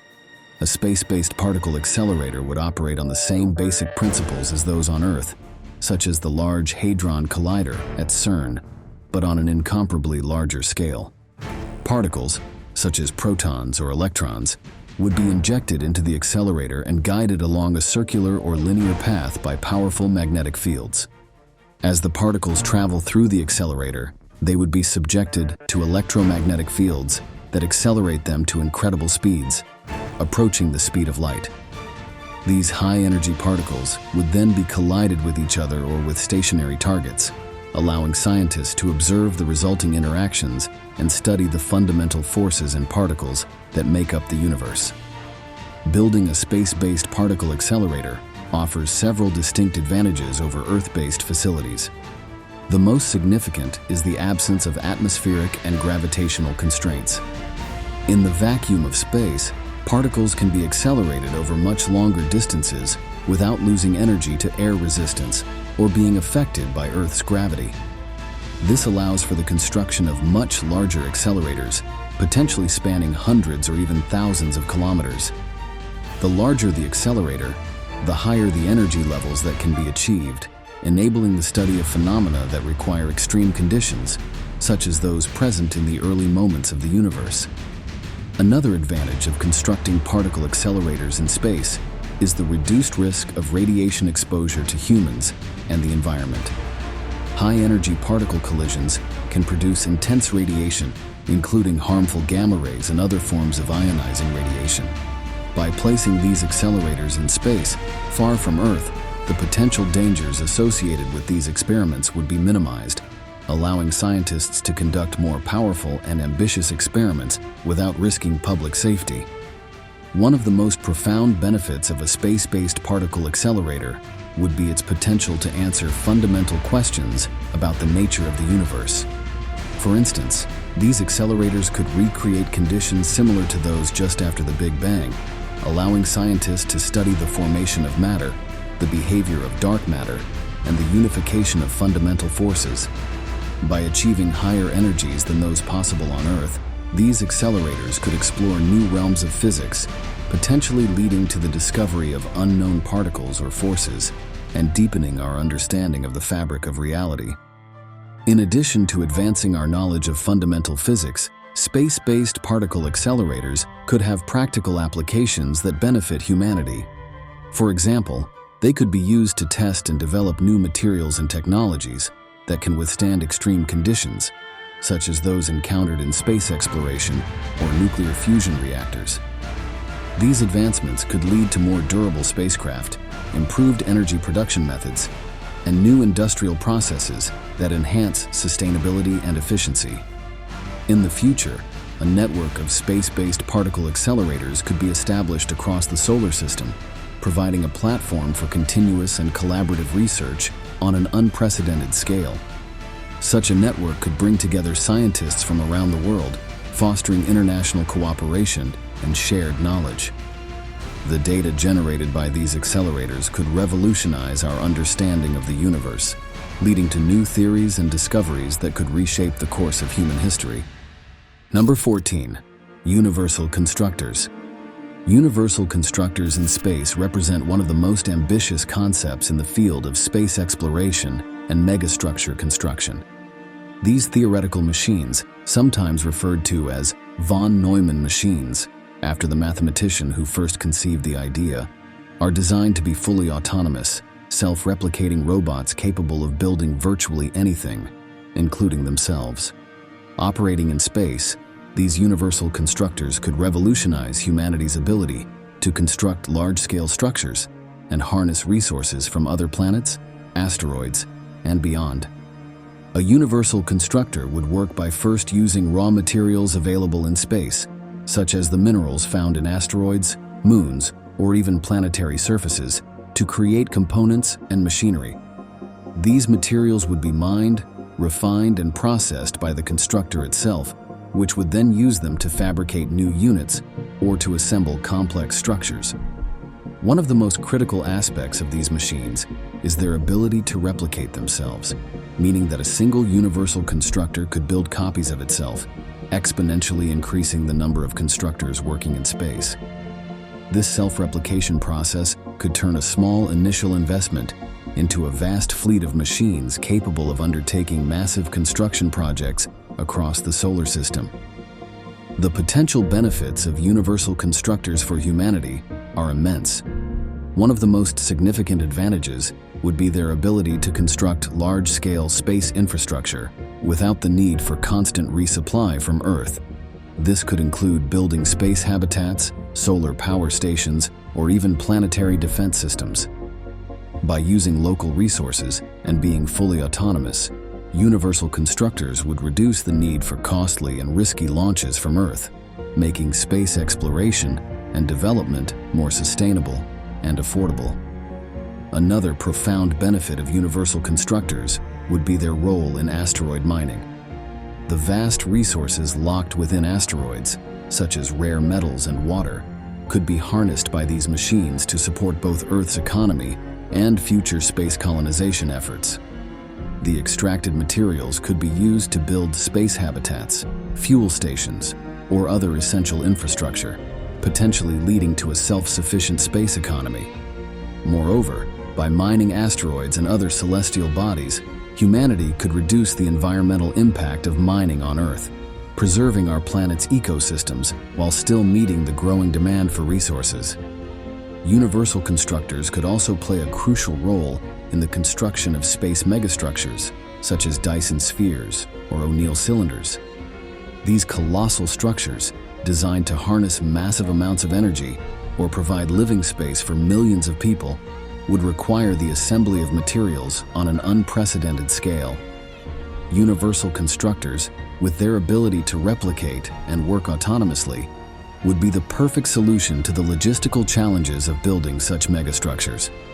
They could operate in the vacuum of space, assembling components piece by piece over long periods, eventually creating structures that would be impossible to build using traditional methods. In the future, as technology advances, universal constructors could even be used to terraform planets or moons, making them suitable for human habitation.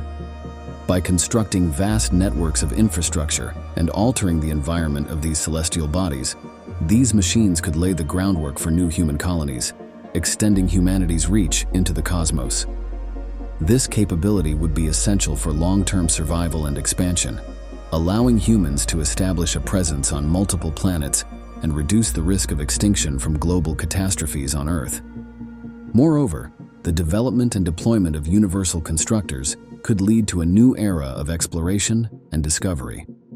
With a fleet of self-replicating machines, humanity could explore the farthest reaches of the solar system and beyond, building research stations, telescopes, and communication networks to study the universe in greater detail. Number 15. Dyson spheres.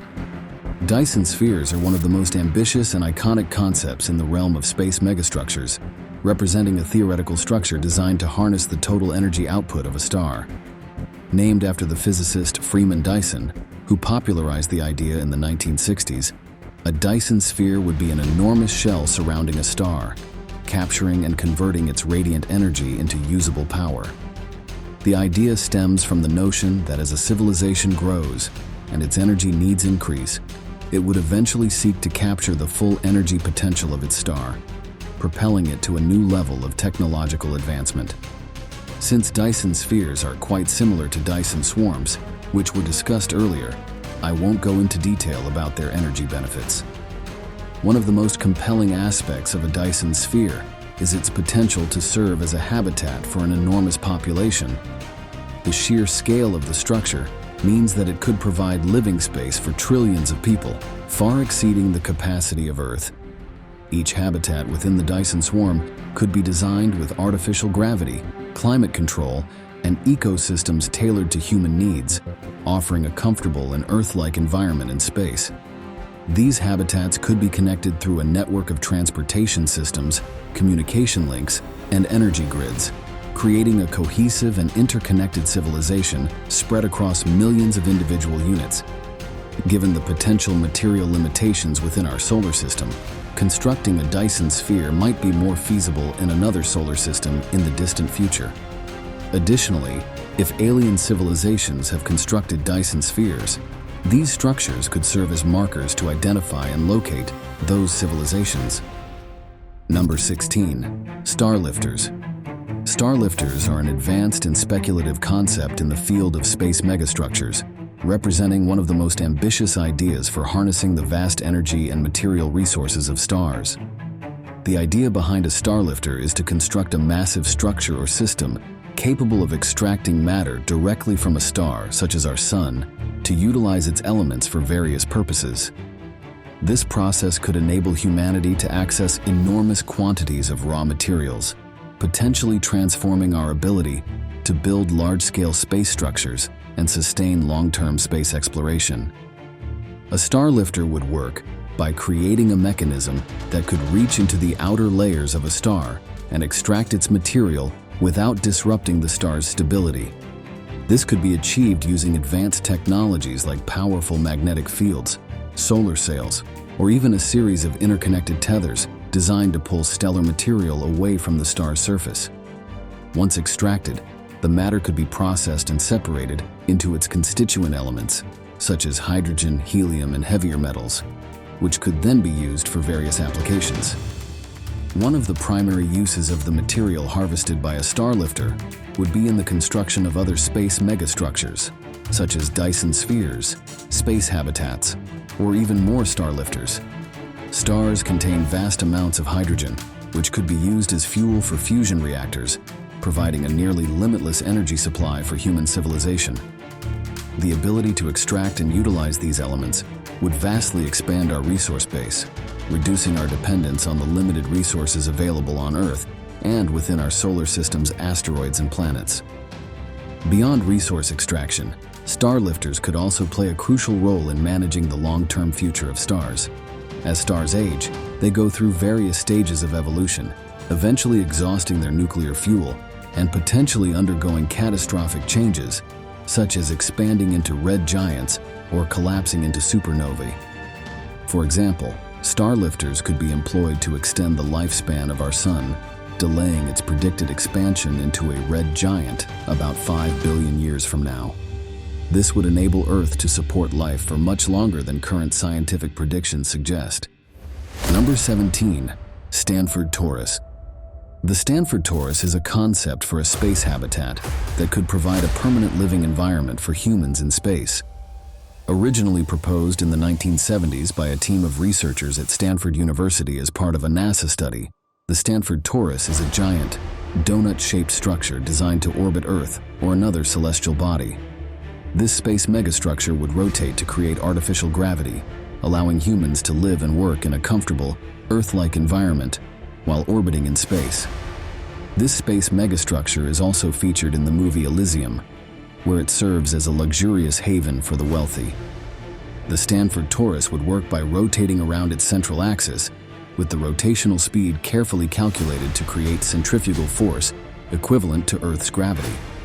This force would push everything inside the torus outward, mimicking the experience of gravity and enabling people to walk, move, and build as they would on Earth. The Stanford Torus would be notably smaller than an O'Neill cylinder and have a diameter of about 1 mile. It would rotate at approximately 1 revolution per minute to generate the desired level of gravity. The interior of the torus would be lined with habitats, parks, agricultural zones, and other facilities necessary for sustaining human life. Since the Stanford Torus is quite similar to O'Neill cylinders, I won't delve further into its interior and overall structure. For more details about those aspects, please refer to the section on O'Neill cylinders. The Stanford Torus could play a key role in the colonization of other celestial bodies, such as the Moon or Mars. By providing a nearby base of operations, the Torus could support missions to the surface of these bodies, serving as a staging ground for exploration, resource extraction, and eventual settlement. The torus itself could be expanded or replicated, creating a network of interconnected habitats that support a growing human presence in space. In the future, the Stanford Torus could also serve as a hub for space tourism, providing a unique destination for visitors seeking to experience life in space. As space travel becomes more accessible, the Torus could offer a comfortable and safe environment for tourists, allowing them to enjoy the beauty of space while participating in activities such as zero-gravity sports, stargazing, and virtual reality experiences. This could open up new avenues for economic growth and help to democratize access to space, making it a more integral part of human life. Number 18. Alderson disks. Alderson disks are one of the most ambitious and speculative concepts in the realm of space megastructures, offering an entirely new vision of how humanity could inhabit and utilize space. Named after the science fiction author Dan Alderson, who first proposed the idea, an Alderson disk would be a massive flat structure surrounding a star, providing a habitable surface area that could dwarf that of any planet. An Alderson disk would be considerably larger than a ring world. An Alderson disk would be so large that its radius could extend from the orbit of Mercury to beyond the orbit of Mars, creating an immense, continuous landmass with the potential to support trillions of people. The fundamental idea behind an Alderson disk is to create a habitable environment by constructing a colossal disc-shaped platform around a star. The star would sit at the center of the disk, providing energy and light to the vast surface area of the structure. The disk itself would need to be incredibly thick to generate enough gravitational pull to keep its atmosphere and inhabitants securely in place. This gravity would be similar to that on Earth, allowing for normal living conditions. The outer edge of the disk could be several astronomical units away from the star, making the habitable zone of the disk incredibly vast. One of the most interesting aspects of an Alderson disk is the potential for controlled climates and ecosystems. Given the sheer size of the disk, it could be designed with different regions having varied climates, from tropical zones near the star to temperate regions farther out. Artificial oceans, rivers, and mountains could be constructed across the disk, creating a diverse range of environments for agriculture, habitation, and natural ecosystems. The disk's immense surface area would offer virtually unlimited space for cities, farmlands, and nature reserves, allowing humanity to expand and thrive without the environmental constraints we face on Earth. In terms of energy, an Alderson disk would have almost limitless potential. Solar energy collectors could be spread across the disk's surface to harness the star's power, providing an inexhaustible energy supply for the inhabitants. This energy could be used not only for daily needs, but also for large-scale industrial processes, space travel, and other advanced technologies.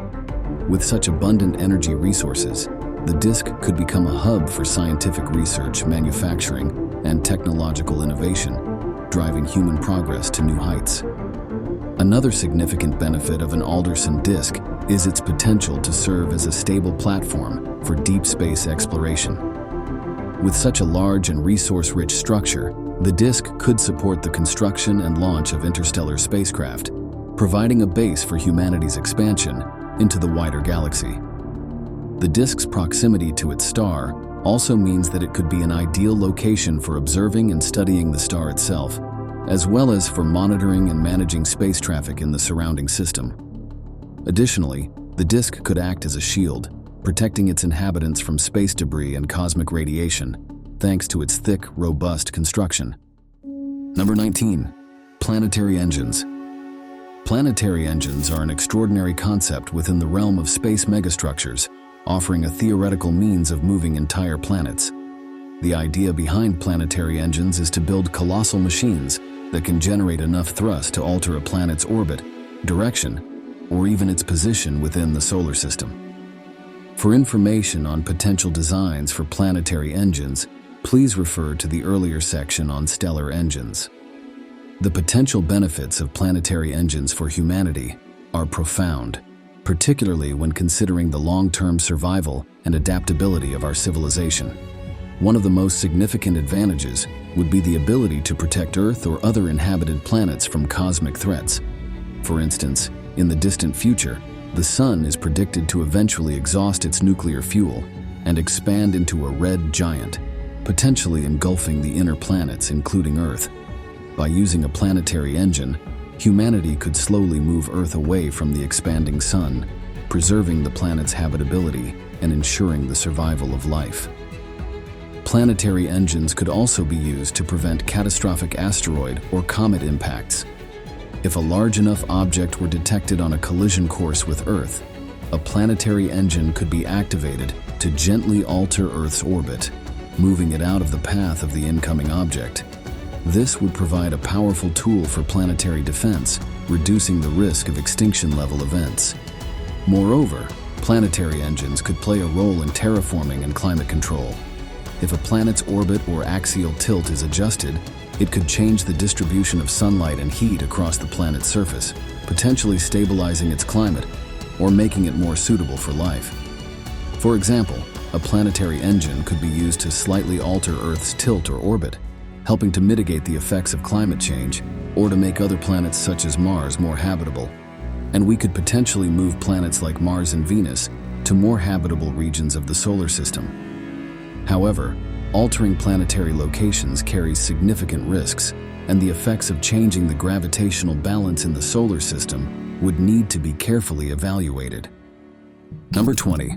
Atmosphere harvesters. Atmosphere harvesters are an innovative concept that could play a crucial role in humanity's future exploration and colonization of other planets. These megastructures would be designed to extract and process gases from the atmospheres of planets, moons, or even gas giants, converting them into usable resources such as oxygen, water, and fuel. By harnessing the abundant atmospheric resources found on other celestial bodies, atmosphere harvesters could support sustained human presence in space, reduce the need for resupply missions from Earth, and open up new possibilities for space exploration and industry. An atmosphere harvester would work by first capturing atmospheric gases using large-scale intake systems, which might resemble massive scoops or funnels. These structures would be positioned in or above the atmosphere of a target planet or moon, where they could continuously collect gases as they move through the atmosphere. Once the gases are captured, they would be directed into processing units within the harvester. Here, the gases would be separated, purified, and converted into useful forms. For example, carbon dioxide could be split into oxygen and carbon, while hydrogen could be extracted from water vapor. The resulting products could then be stored for later use or transported to other locations. One of the most promising applications of atmosphere harvesters is on Mars, where the atmosphere is composed primarily of carbon dioxide. An atmosphere harvester on Mars could produce oxygen for human consumption and rocket fuel for return missions or travel to other destinations. This capability would be a game changer for Mars exploration and colonization, as it would significantly reduce the reliance on supplies sent from Earth. Instead, astronauts could produce much of what they need directly from the Martian environment, making long-term missions more sustainable and cost-effective. In addition to supporting human life, atmosphere harvesters could be used to produce water, which is essential for both drinking and agriculture. By extracting water vapor from the atmosphere or processing hydrogen and oxygen, these structures could create a reliable water supply for space colonies. This would enable the cultivation of crops and the development of self-sustaining ecosystems on other planets, further reducing the need for Earth-based resources and increasing the viability of space colonization. Another potential application of atmosphere harvesters is on gas giants like Jupiter or Saturn. These planets have thick atmospheres rich in hydrogen and helium, which could be harvested and used as fuel for fusion reactors or advanced propulsion systems. By tapping into these vast atmospheric reserves, humanity could gain access to nearly limitless energy resources, driving technological advancements and enabling more ambitious space missions. The ability to harvest fuel directly from the atmospheres of gas giants could also make deep space exploration more feasible, allowing spacecraft to refuel as they travel through the solar system. Atmosphere harvesters could also contribute to terraforming efforts, where the goal is to alter the environment of a planet or moon to make it more habitable for humans. By selectively extracting or adding specific gases to an atmosphere, these structures could help regulate temperature, pressure, and composition, gradually transforming the environment to better support life. For instance, on Mars, atmosphere harvesters could be used to increase the level of greenhouse gases, warming the planet and thickening its atmosphere, which could eventually make it more Earth-like. These harvesters would likely be highly automated as well, using advanced AI and robotics to manage the complex processes of gas extraction and conversion. The technologies developed for atmosphere harvesters could have applications on Earth as well, such as in environmental monitoring, air purification, and industrial gas production. Warp drive technology would change the world forever, but not in ways you might expect. For example, we would travel to multiple star systems. Warp drive technology would revolutionize interstellar travel by creating a bubble of warped space-time around a spacecraft, allowing it to traverse vast cosmic distances in remarkably short periods. Unlike conventional propulsion systems, warp drives would circumvent the universal speed limit by contracting space in front of the vessel while expanding it behind, effectively surfing through space-time rather than moving through it traditionally. This would enable ships to reach nearby star systems in days or weeks rather than the thousands of years required by conventional propulsion. The journey to other star systems would begin in specialized spaceports constructed in Earth's orbit or on the Moon, where massive energy generators would power up the warp field systems. Passengers would board ships designed specifically for warp travel, featuring artificial gravity systems and sophisticated radiation shielding to protect against the intense energies involved in warp field generation. These vessels would likely be constructed in a disc or spherical shape to maintain the integrity of the warp bubble during transit. During the journey, passengers would experience normal time within the warp bubble, while space outside would appear distorted due to the manipulation of space-time. Stars ahead would appear to blue shift and compress together, while those behind would red shift and spread apart. The ship's navigation systems would constantly adjust the warp field to avoid collisions with interstellar matter, as even tiny particles could cause catastrophic damage at faster-than-light speeds. The approach to destination star systems would require careful deceleration protocols, gradually reducing the warp field strength to prevent gravitational shockwaves that could damage both the ship and the target solar system. Ships would emerge from warp several astronomical units away from their destination, using conventional propulsion for final approach maneuvers. Advanced sensor systems would scan for safe travel corridors, avoiding dangerous radiation zones, gravitational disturbances, and debris fields. Regular passenger services would establish well-mapped routes between star systems similar to modern air travel corridors. These routes would be constantly monitored for hazards and optimized for maximum efficiency. Automated beacons placed along these routes would provide real-time navigation data and emergency support if needed. The combination of safety systems, advanced navigation, and carefully planned routes would make interstellar travel as routine as international flights are today, opening up the galaxy for human exploration and colonization. Number 2. We would build colonies on Proxima Centauri b and beyond. The colonization of exoplanets would begin with Proxima Centauri b, our closest potentially habitable neighbor, just 4.2 light-years away. Initial robotic missions would deploy automated terraforming systems, releasing specialized bacteria and engineered organisms designed to begin transforming the planet's atmosphere. These biological engineers would work for decades, gradually increasing oxygen levels and establishing the foundations of a breathable atmosphere, while massive orbital mirrors would help regulate the planet's temperature, despite its tight orbit around its red dwarf star. The first human settlements on Proxima Centauri b would be established in carefully selected locations, protected by powerful magnetic shields to defend against the star's intense radiation. These colonies would start underground, expanding into massive cave systems that provide natural protection from surface conditions. As terraforming progresses, surface domes would be constructed, creating controlled environments where Earth-like ecosystems could be established.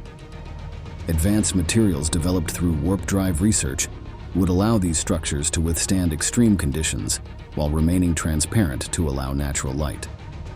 Colonization efforts would expand to other promising worlds like the planets orbiting Tau Ceti, Ross 128, and the TRAPPIST-1 system. Each colony would develop its unique character based on its environment and the challenges it faces. Some would specialize in underground cities illuminated by artificial suns. Others would create floating settlements in the atmospheres of gas giants, while still others would establish vast orbital habitats around stars, too hostile for planetary colonization. The adaptation of humans to these new environments would lead to fascinating evolutionary changes. Colonists living on high-gravity worlds would develop denser bone structures and more efficient cardiovascular systems, while those in low-gravity environments might become taller and more slender. Genetic engineering would accelerate these adaptations, helping humans thrive in their new homes while maintaining the ability to travel between worlds. The most successful colonies would achieve self-sufficiency within a few generations, developing their own industries, agriculture, and unique cultural identities.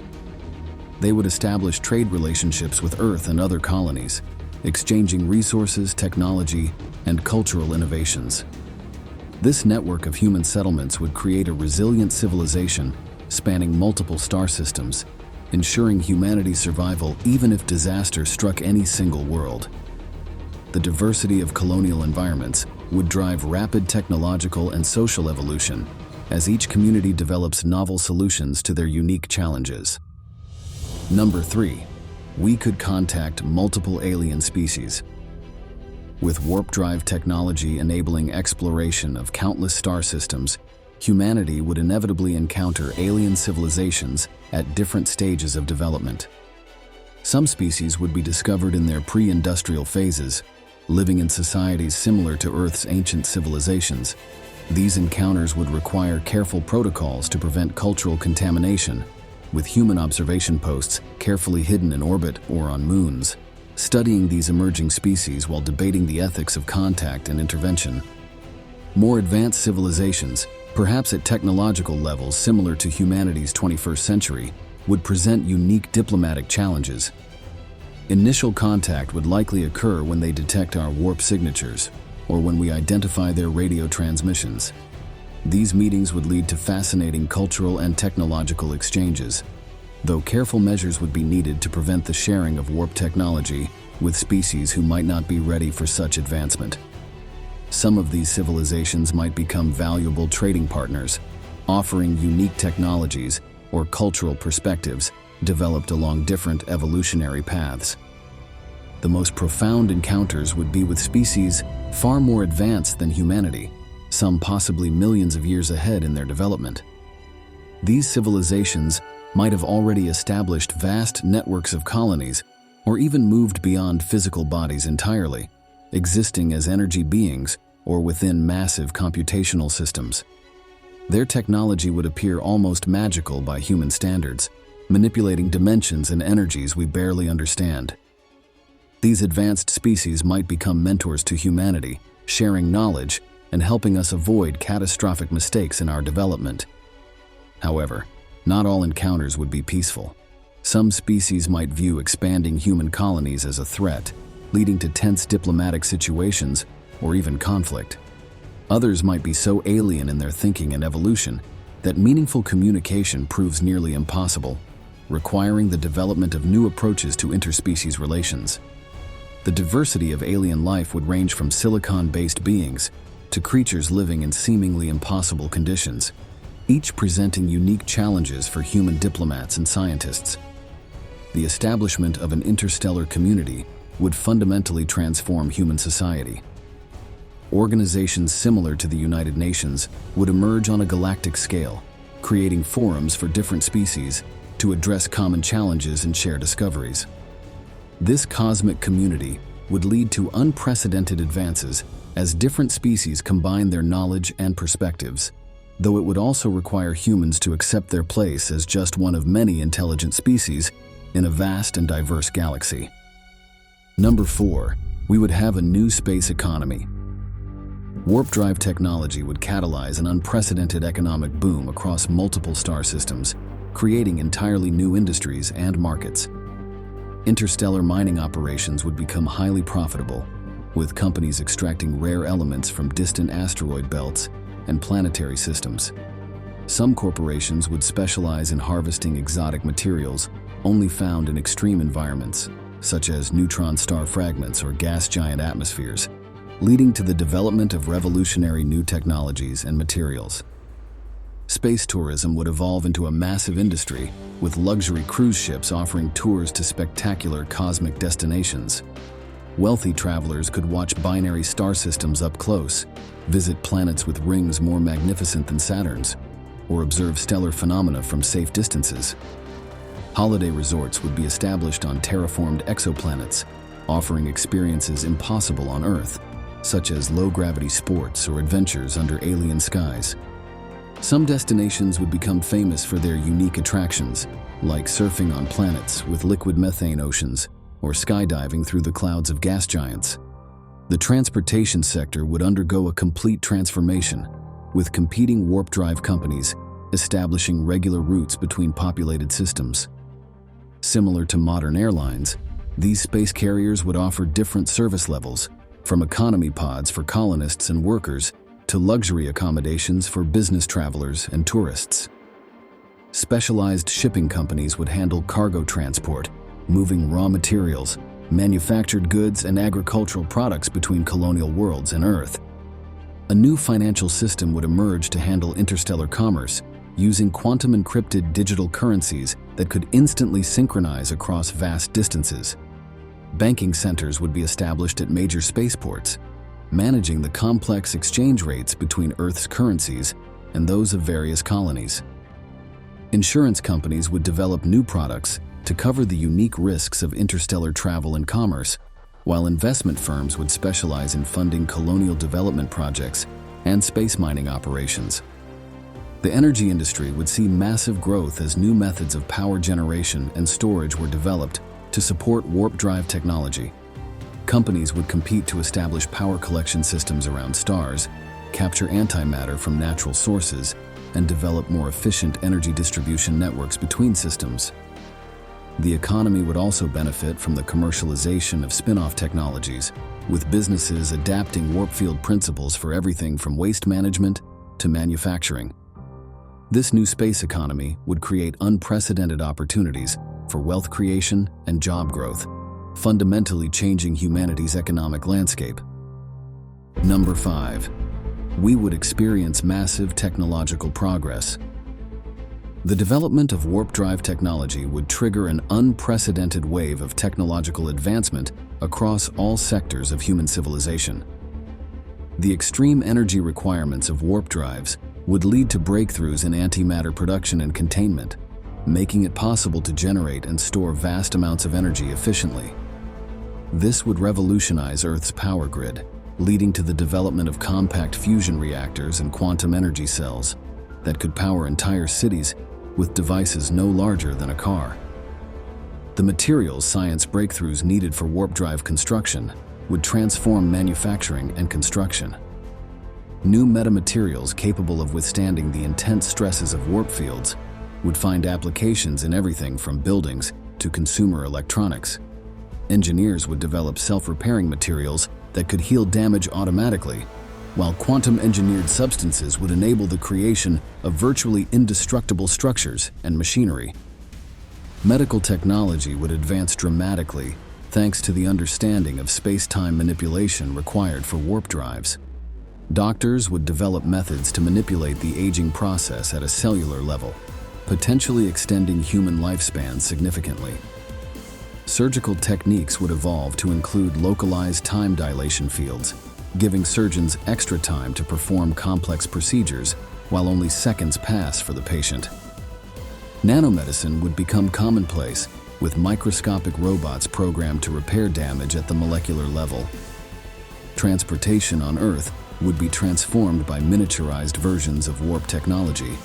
While full faster-than-light travel would require massive energy expenditure, scaled-down versions would allow for near-instantaneous travel between any points on Earth through localized space-time manipulation. Personal transportation devices would eliminate the need for traditional vehicles, while cargo delivery systems would use micro-warp fields to transport goods anywhere on the planet in seconds. The combination of these technologies would reshape human society, creating a world where distance and energy scarcity no longer limit human achievement and innovation. Number 6. Faster-than-light weapon systems could be developed. Military engineers would develop devastating weapons that harness the power of warp technology, creating warp torpedoes capable of appearing instantaneously at their targets. These weapons would combine antimatter warheads with miniaturized warp fields, allowing them to bypass traditional defenses and materialize directly inside enemy vessels. The sheer destructive potential would be amplified by the torpedo's ability to trigger multiple detonations across different points in space-time simultaneously. Advanced weapon systems would manipulate the destructive energy of collapsing warp fields themselves. By generating controlled warp bubble collapses near targets, these weapons would create devastating ripples through space-time that could tear apart enemy ships at the molecular level. Some weapons would be designed to create quantum singularities inside target vessels, effectively crushing them from within. The most terrifying weapons would be planet killers that could teleport massive antimatter charges directly into a planet's core, or create cascading warp field collapses that could destabilize entire solar systems. Special forces would employ tactical warp weapons that could teleport smaller explosive devices or even hostile nanobots directly into enemy ships, bases, or planetary facilities. Likewise, spacecraft equipped with micro-warp drives would be developed for precision attacks, capable of appearing inside enemy defense perimeters without warning. These vessels would combine stealth technology with the ability to execute split-second warp jumps, making them nearly impossible to target effectively. Defensive countermeasures would evolve to include detection systems for incoming warp signatures and emergency warp field generators that could attempt to deflect or redirect incoming attacks. However, the near-instantaneous nature of warp weapons would make traditional defense systems largely obsolete, leading to a focus on preventive strikes and deterrence rather than active protection. This new paradigm would fundamentally change military doctrine, emphasizing the ability to strike first and strike decisively, as defensive capabilities would struggle to keep pace with offensive technologies. Number 7. We would need to reimagine our perception of time. The advent of warp drive technology would force humanity to completely reimagine its relationship with time. When ships can traverse light years in hours or days instead of centuries, traditional concepts of time zones and daily schedules would become obsolete across interstellar colonies. A person could have breakfast on Earth, attend a business lunch on a colony orbiting Alpha Centauri, and return home for dinner, experiencing multiple days within what their body perceives as a single day. The complexities of faster-than-light travel would require a complete overhaul of how we measure and synchronize time across space. A new standardized interstellar time would need to be established, possibly based on atomic oscillations rather than planetary rotations or orbits. Colonists would need to adapt to time dilation effects and the unsettling reality that time could flow differently depending on their travel speed and trajectory through space. Communication between colonies would create unique temporal challenges. When messages can arrive before they're sent according to local time, new protocols would be needed to prevent temporal paradoxes and maintain causality in business and personal interactions. Families spread across different star systems would experience time at different rates, leading to new social dynamics where age differences between siblings or relatives could shift unpredictably.